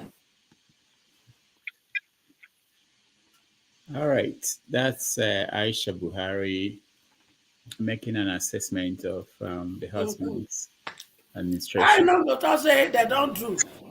Not as if facts. Aisha Buhari, una achieve well. Go look your picture when I enter power. You chop all the money of the common man, finish, you come fat, like my son in Kaduna describe you. And you achieve now by fatting up. That is your achievement, Aisha Buhari. You achieve by carrying our looted money to live in Dubai. Aisha Buhari, that is your achievement. So when they talk, make you go to Daura now, and they not panabit you like panabita. See him mad, like yeah. I see they come for you, oh. The thing what you do to my pikin, when you tell you say you chop our money fat up, you can't torture her. We are still coming for you.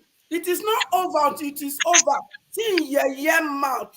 And why they tell us on get kaba? Why you not mention all the kaba? Why? They don't write special letter for your husband. Make he read for us. Make Nigeria vote for Tutu. When he don't first sell up before say, may we not vote for criminal.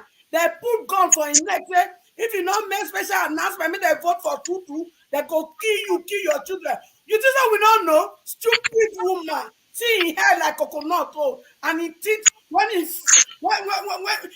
cheeks and his face when he swell up like puff when they do when you want fly for us to eat. See your mouth. Una is this over? But una go vomit everything one and look for us. You think so? Oshobanjo, you never confess.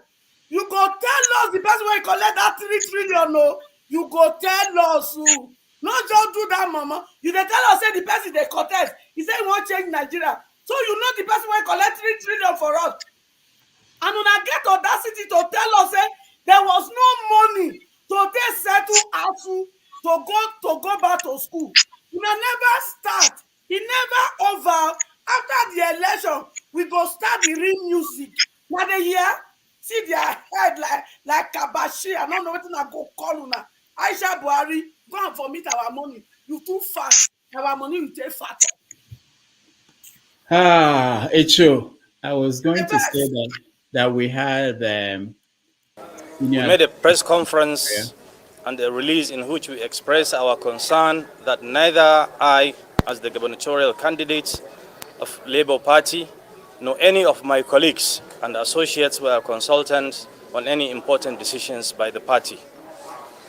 Our views were not sought out, our opinions are not taken, and our voices were not heard.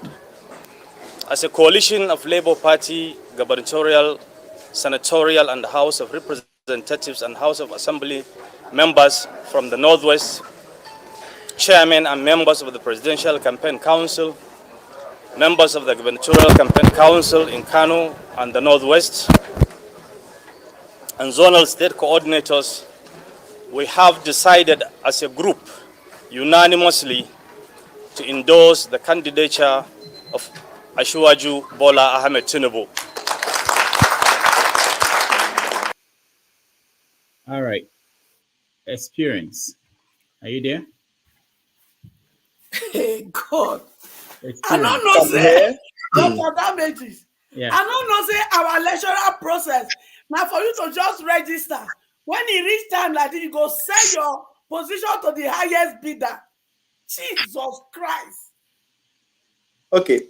Thank you so much. What I just wanted to say, I just want to say I like Madam H.O. The reason why I like her is because she's very, very firm with her convictions. And I would say many people will be surprised on Saturday. Many people have kept their hopes so high, and they're expecting a certain candidate to win. They'll be shocked.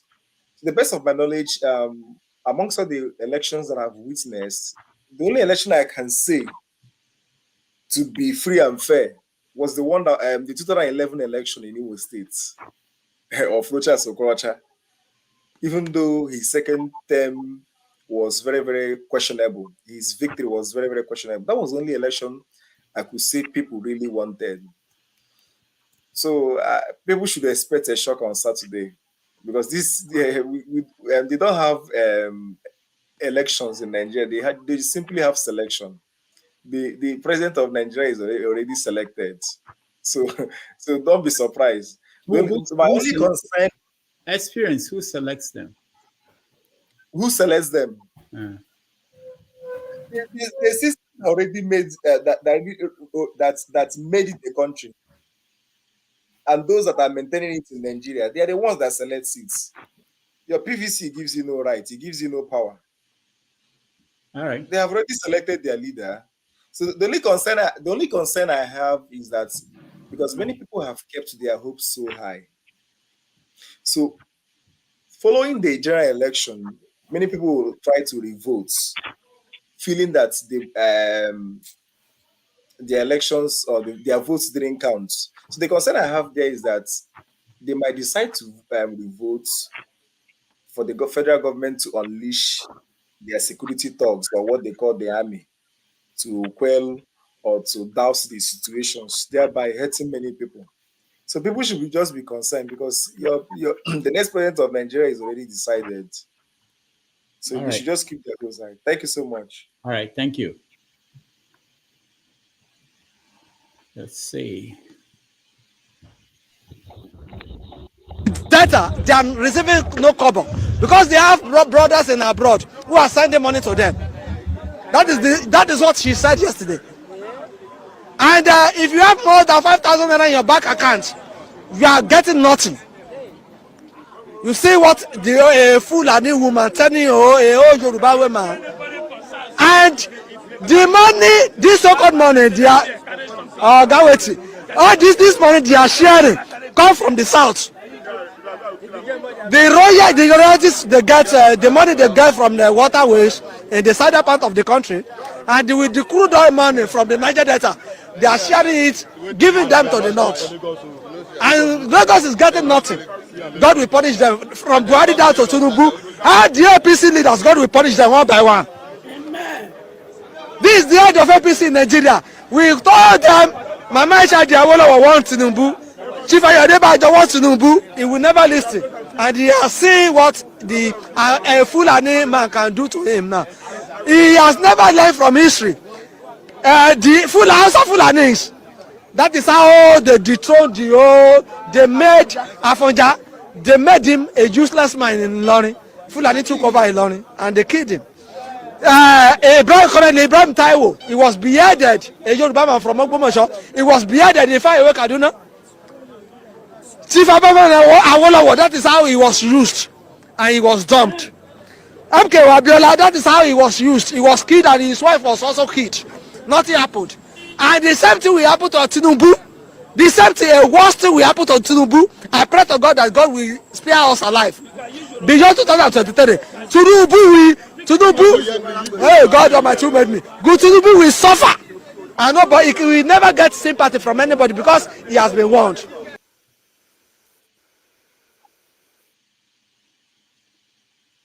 So,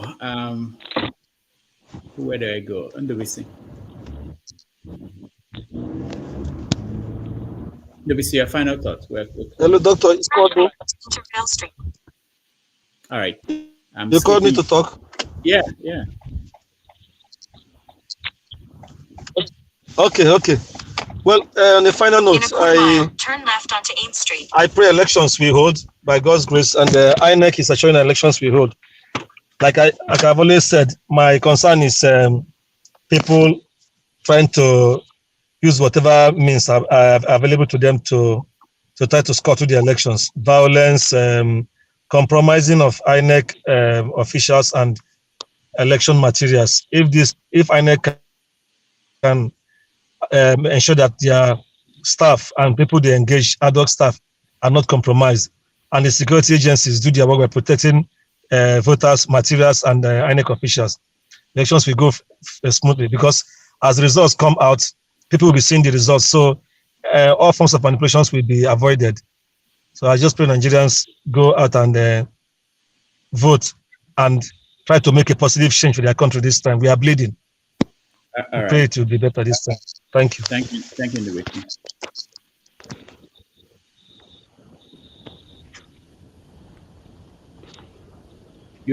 Officials of the Central Bank of Nigeria are here in Pasi, a remote area in Kibia local government area of Kano State. Access road to the community is very poor, with no visible communication network. The mission of the Apex Bank was made known to the community leaders, and afterward, the people came out in large numbers, both young and old, to exchange their old Naira notes for new ones. Those with automated teller machine cards were also attended to. I'm so happy to see the officials of the bank in our community. All my old notes was changed to new ones. Though the policy is not convenient for us, but since it is a government policy, we have no choice than to obey. The team also visited Bunkuri, Rano, and Tudunwada local government areas with the same mission. We have been thinking of how we are going to take our old note to the city, but thank God that the officials of the central bank have come to our community. We thank the central bank for coming to our community. We are so grateful.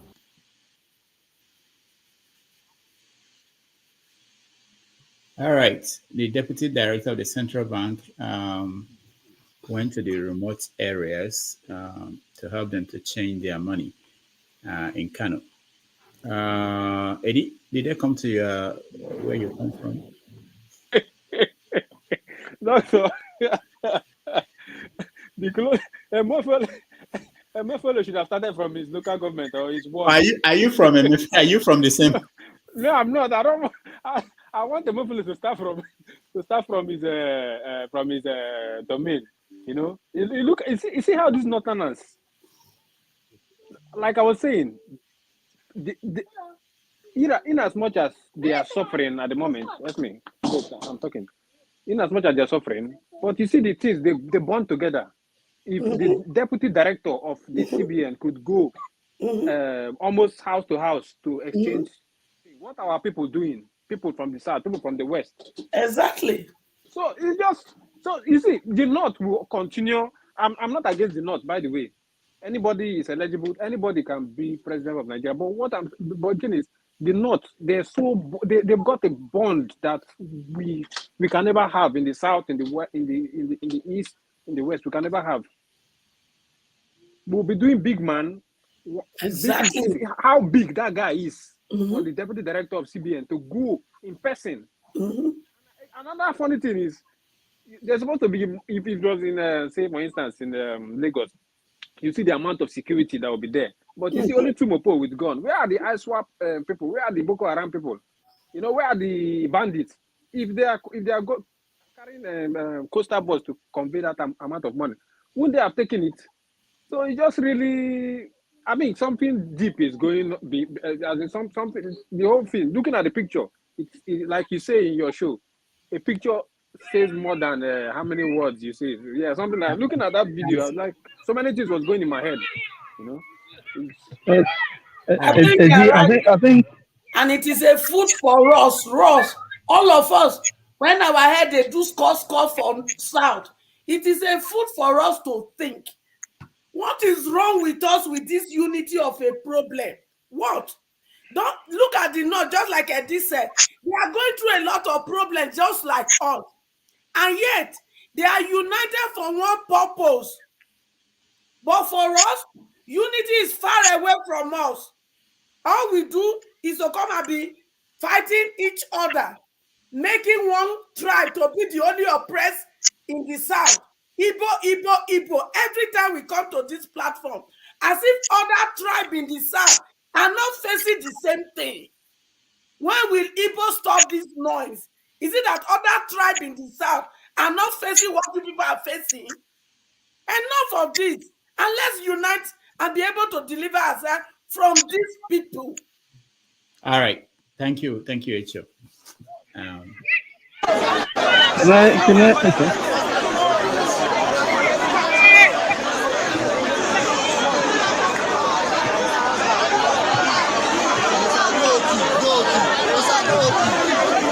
CBN today is another big crowd here from Lagos Marina. CBN crowd here. Lagos Marina House live from Lagos. All right.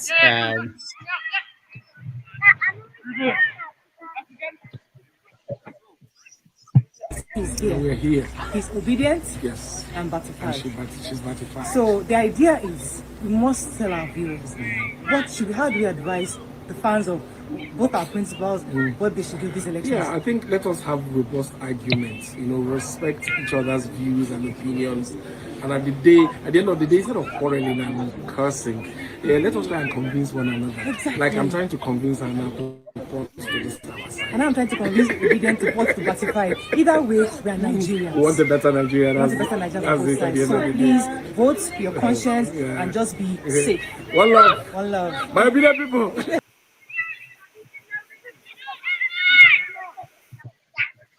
All right. UFO. I like that name. Brown Sugar UFO. Welcome to the show. Dr. Dominic, good morning. Actually, good afternoon. Yeah. It's 1:20 here in Chicago. I don't know what is 1 hour difference in New York.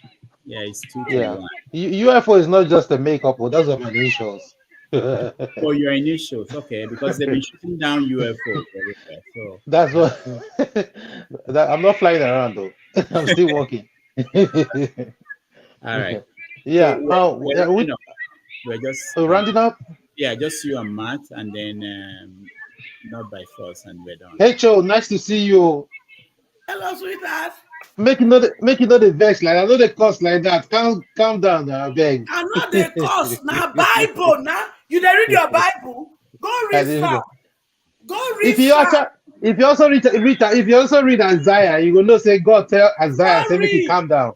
See, God of peace. You see the same God of war.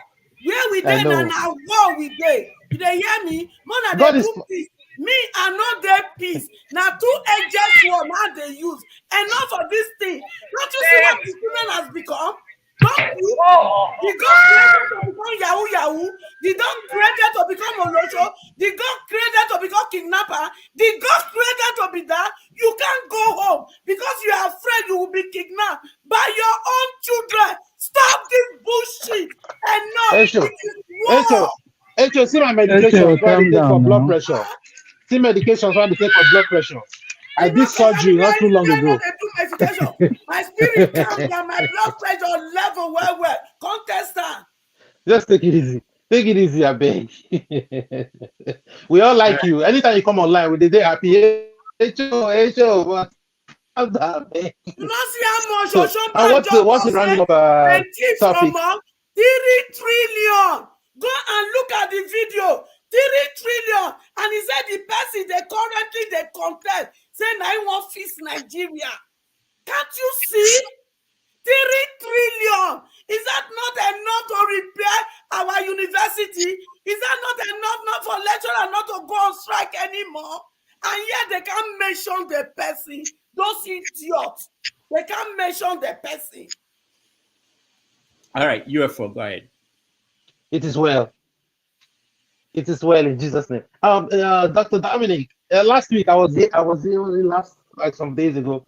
This guy took over your Dr. Dominic. Yeah, you were out for some assignment. Okay. Yeah, that's true. So what's the rounding up topic? Oh, anything you want to talk about? We're is it about the pastor thing?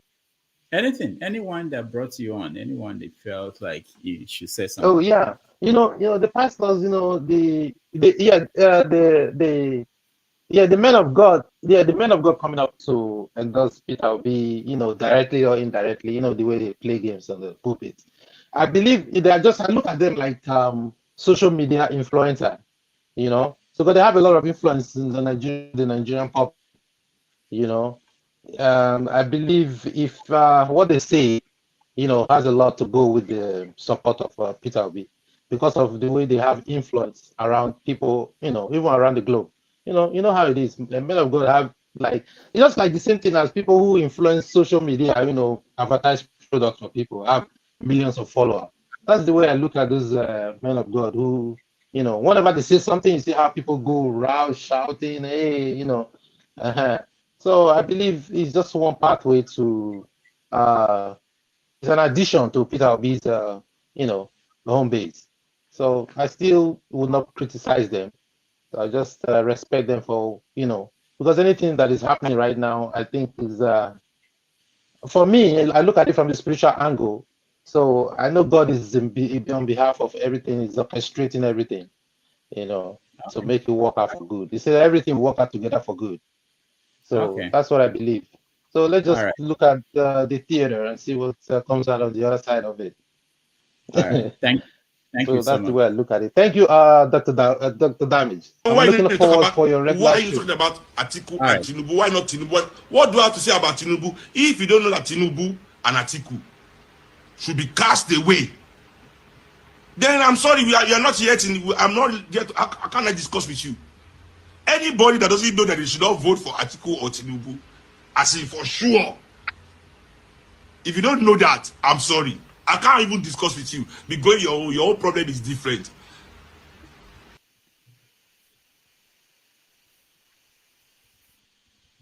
All right. Where am I? Matt, welcome to the show. Thank you, Dr. Damage. Good evening here from Spain. Yeah, Barcelona. I'm in Okay. Barcelona. Nice to have you. Thank you so much. So, what are Thank you. you thinking about when you look at Nigeria and the election? I want to really touch one or two things and then appreciate our madam and our mother Rachel also, and the way she always speak truth without looking any face, looking at any face. So but I just want to still beg her for something concerning the Igbo people, because I'm an Igbo man. They are not, I think they are not talking about, they are not trying to marginalize other Southerners. For example, I'm sorry to bring it here. For example, if you watch Mazen Namdekano, he's a wonderful guy. When he was agitating, if you watch, you will see where the people that he included, you understand me? Those are our brothers. Those are our people also. You understand? So, I mean, I think any Igbo right, any Igbo man that has something upstairs should know that we have other siblings around us that we should carry along. That's what I have to say about that one. Concerning the CBN, whatever is in the north, that is an eyesore. That thing is an eyesore. Those things, they are just, I mean, we have two countries. They are showing us that we have two countries. That is an eyesore. It shouldn't be televised. Even though that we are seeing it, it shouldn't be televised. If like what you rightly asked, you asked our brother, I think Eddie, you understand? Did he see that in his own village? You are very intelligent when you ask questions because I used to follow you. I used to follow you. So I know exactly what you are asking. It's very wrong. It seems like we're operating two different countries. Why we have one? Why we have one? You understand? So I think they should make an amendment about that one. Like what? Look at the video that you show in Lagos. Look at multitude of people. This multitude. Let me still tell you one thing. I'm not trying to belittle anybody or the north or the south or I'm not trying to belittle anybody.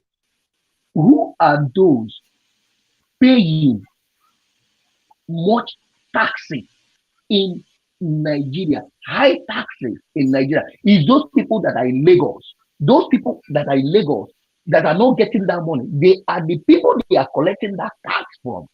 And they are now using their tax paying money to service other people that are not even up to, they will have vast land, but how many are they in that village?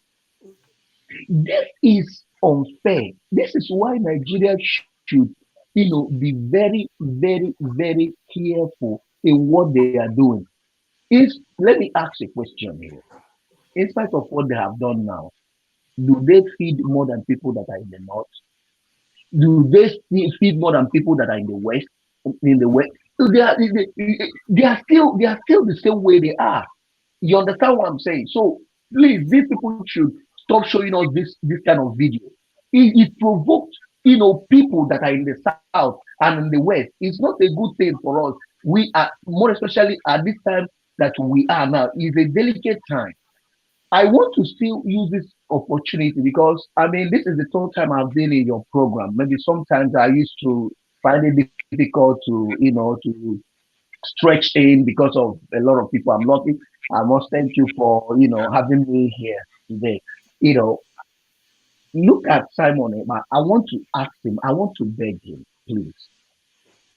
I am a full supporter of. I love Nnamdi Kanu and I love him as a brother. I love Simon as a brother. But what I will appeal to him is this. I was part of those that support what Nnamdi is doing. But I will appeal to him, please. If you are a fanatic of Nnamdi Kanu and Biafra, there are other people who want to vote, but they are still Biafra. They are using one stone to kill. They're using one stone to kill two birds. You are using one stone to kill one bird. Please, we are not saying that what you are saying, you don't have right to say it. Or maybe what Nigeria have done to us, you don't need to say what you are saying. But what we are saying, please, Simon Ekpa, my brother, please, for God's sake, I'm begging you. I'm begging you. I'm begging. I'm not saying it. I'm not quarreling with you. I still love you as a brother. Please allow our mother, allow our brothers, allow our fathers, our sisters to go out and vote. Let's test these people. Let's test these people now that we have a brother that is running in LP, which is P2B. Please. And I plead to Igbo, I beg to Igbo people that are here also. Whenever we come to this show, let's not just, we are vocal in nature, but let's always remember that we have to carry other people along. Thank you so much. All right. Thank you. I appreciate you. And where do I go? Okay. To be ruthless, we are not going to be blamed that we want to rig the election. I want Nigerians to be respected. Let them vote whoever they want across the parties. I'm not afraid of that. I have gone through, as you said, the whole 36 states and Abuja. I went round. I think I have got enough supporters across the country to look after me. So I am going to warn anybody who thinks he has enough influence in his locality to lead a body of thugs to snatch boxes or to disturb the voting system. He will do it at the expense of his own life. Thank you very much. All right. Let me see. Where am I? Next person, not by power. Go ahead. Hello, can you hear me? Yeah, we can hear you. Oh, okay. What do I say about CBN officials driving all the way into the heartland of bandits without much security and being able to deliver tons of cash in Nigeria? That's interesting. That's quite an interesting optics for this administration. I mean, we're told that large swaths of territories in the north are insecure, and rightly so, because we know about the body counts. But this CBN, they were able to move large amounts of cash, and without any fear or hindrance. An interesting scenario. Sure, let me just say something. Swale, we love you. We like your perspective. Maybe they calm down for my Igbo people sometimes. Don't we keep the way they. All of us are para like you too. Because now when Nigeria keep us today, I beg, make it they calm down for us. Don't be on spoil South. We want to carry every Southern ethnic group along. But the problem is sometimes when we do that, they feel like we want to colonize them. So we just leave them, make them day their day, make it day our day. Um, we love Southern unity, and we very much want to have a united Southern front. That's why most people supported Goodluck Jonathan, because that's a stepping stone to us having a better voice in the Nigerian community. In terms of pastors, let me one last comment. What we call separation of church and state, but that really is a mechanism of protecting the church from being dictated to by the state. It doesn't stop the church from commenting on issues that border on politics. It is actually to prevent the state from imposing values on the church rather than the other way, because most of the moral values we have in the society has come from religious background. Most of the laws we have, if you go in the Bible, you find those laws. They're not alien to religion, or they're not alien to Christianity.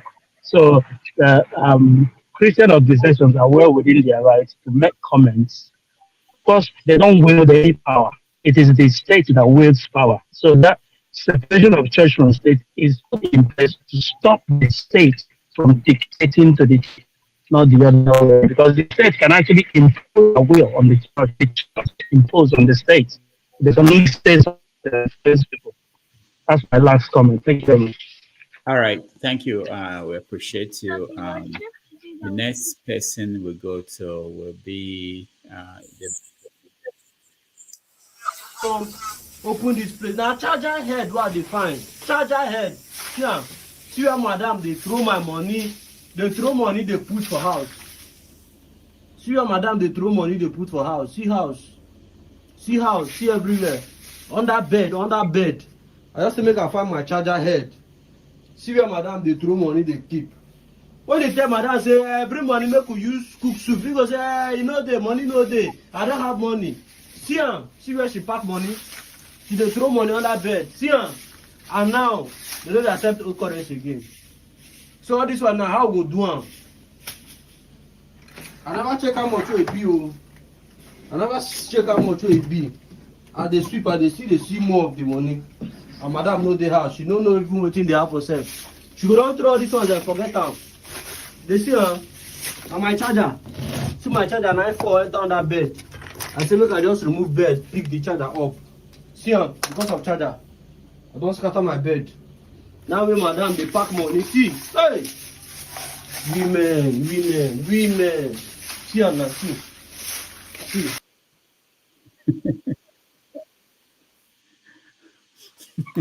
Oga, carry and go any CBN, then you go turn out to new one.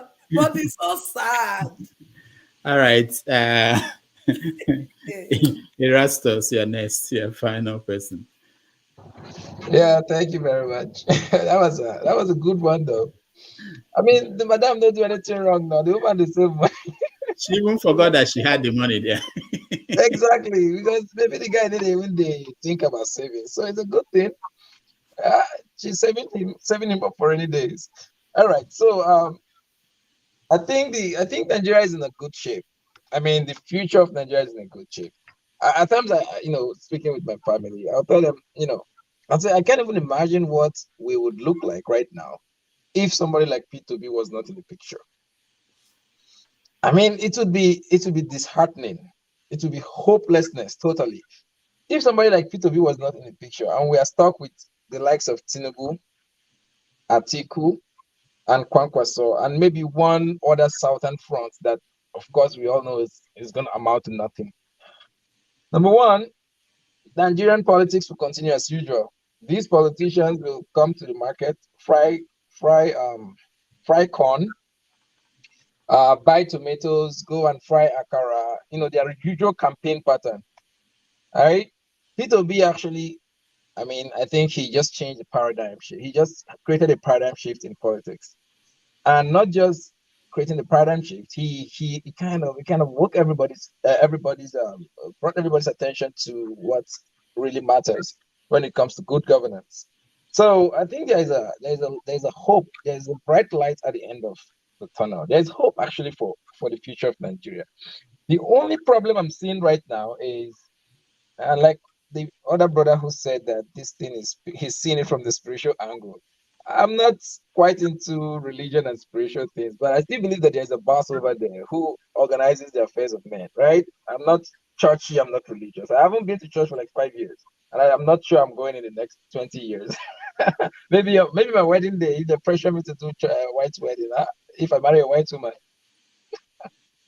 All right, so I think it's not naturally orchestrated. This has a divine hand on it. Because when Peter B started, he said like a joke. I, for one, I thought it's going to be a hard fight.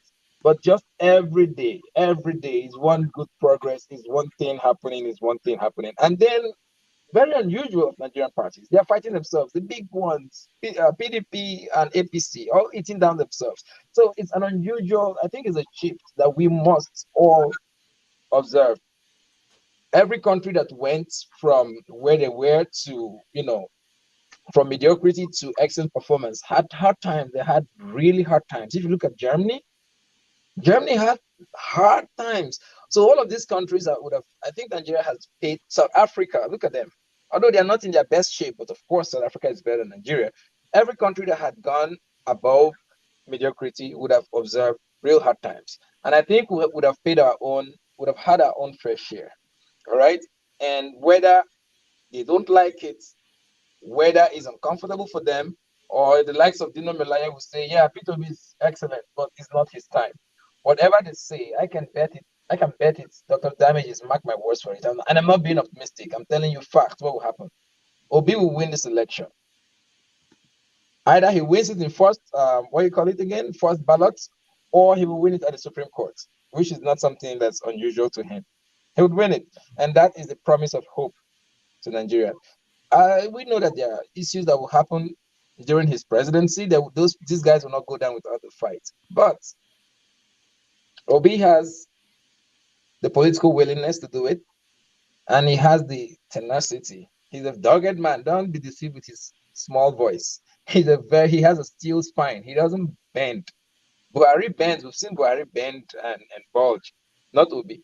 And then the man behind him, Dati is next to a dictator.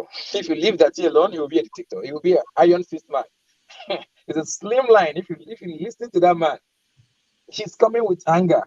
So these two combination is the best.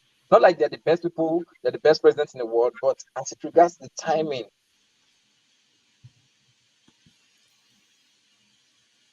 All right. Erastus is frozen. I think it's his internet, but we appreciate his contribution. And we want to thank everybody who joined us today, those who watched at home. And we appreciate everybody, your time. I know this is unusual for us. The situation we are in Nigeria. Sorry about my internet. I said it makes me want to lose my mind when I see young people, educated folks, exposed individuals, being carried away with tribal sentiments, whatever this, whatever that, whatever this. I mean, we don't suffer enough. Who suffer the sweet part? Even the northerners, they're the ones feeling the heat more than the southerners. It's just lately that the eastern region is now becoming like northwest, regrettably so. Everybody's suffering. So whether it takes an Igbo man to change the system or Yoruba, we don't care. We saw all of these guys, and I don't know. I thought Tinubu was something better, honestly, because I've never been to Lagos. Maybe one time I've been to Lagos. I didn't know Tinubu, but I heard. Hold on. You've never been to Lagos? How did you get out of the country? Abuja. I flew through. Oh, okay. I went to Abuja. I forgot that. But I've been to Lagos just once when I was still a church boy. I was young, like about 10 years old, and we went for this National Bible quiz, and I represented River State and all fancy things. I at the Redeem Camp, Lagos Ibadan Expressway. I think that was it. I went in the camp and came out, and that was my Lagos trip. Wow. But I heard a lot about Tinubu. I heard Tinubu was a big guy, like he did a lot. So when I heard that Tinubu is coming out, the Tinubu I knew, or the Tinubu, the memories of Tinubu, I felt like, okay, that's not a bad candidate, But when I saw this guy behind the camera, when I saw him talking on the microphone, I was very disappointed. But partly because he's very old, and age naturally would have had taken a toll on him. So those guys are not bad people. Anybody who takes over now will do better than Buhari. But we don't want mediocres. We want the best. And I think Nigerians deserve the best. About Simon Ekpa, I would have said before, that man should be bundled in a garbage bag and just kept somewhere, put something in his mouth, let him not talk until after election. Then after election, they can talk. Even Nnamdi Kanu, I love that guy 100%, but he should remain in Kuje until after election. We don't want no distractions. We just want to be focused and do the right thing and deliver to Nigerian people what I think they deserve. All right. So the pastors and these guys coming and doing, it's just a natural sequence. These guys are they are enlightened. They know what is right. All right. It's just they can't hold it anymore. They can't play politics with the future of Nigeria anymore. So I don't think, of course, Obi need a give chichi. I don't think it's a situation where they were bribed or they just saw the truth and they're saying it. All I'm praying is that their influence, makes a difference. I heard that some parties have broke, like I don't know what happened to them. They gave over to Obi. One more thing I want to say though before I leave, Dr. Damages, you're doing a great job, and I really commend you. Thank you. Thank All you. right, and please keep up the good work. You're bringing a lot of information to the platform. And Sahara reporters, I'm not gonna take them easy.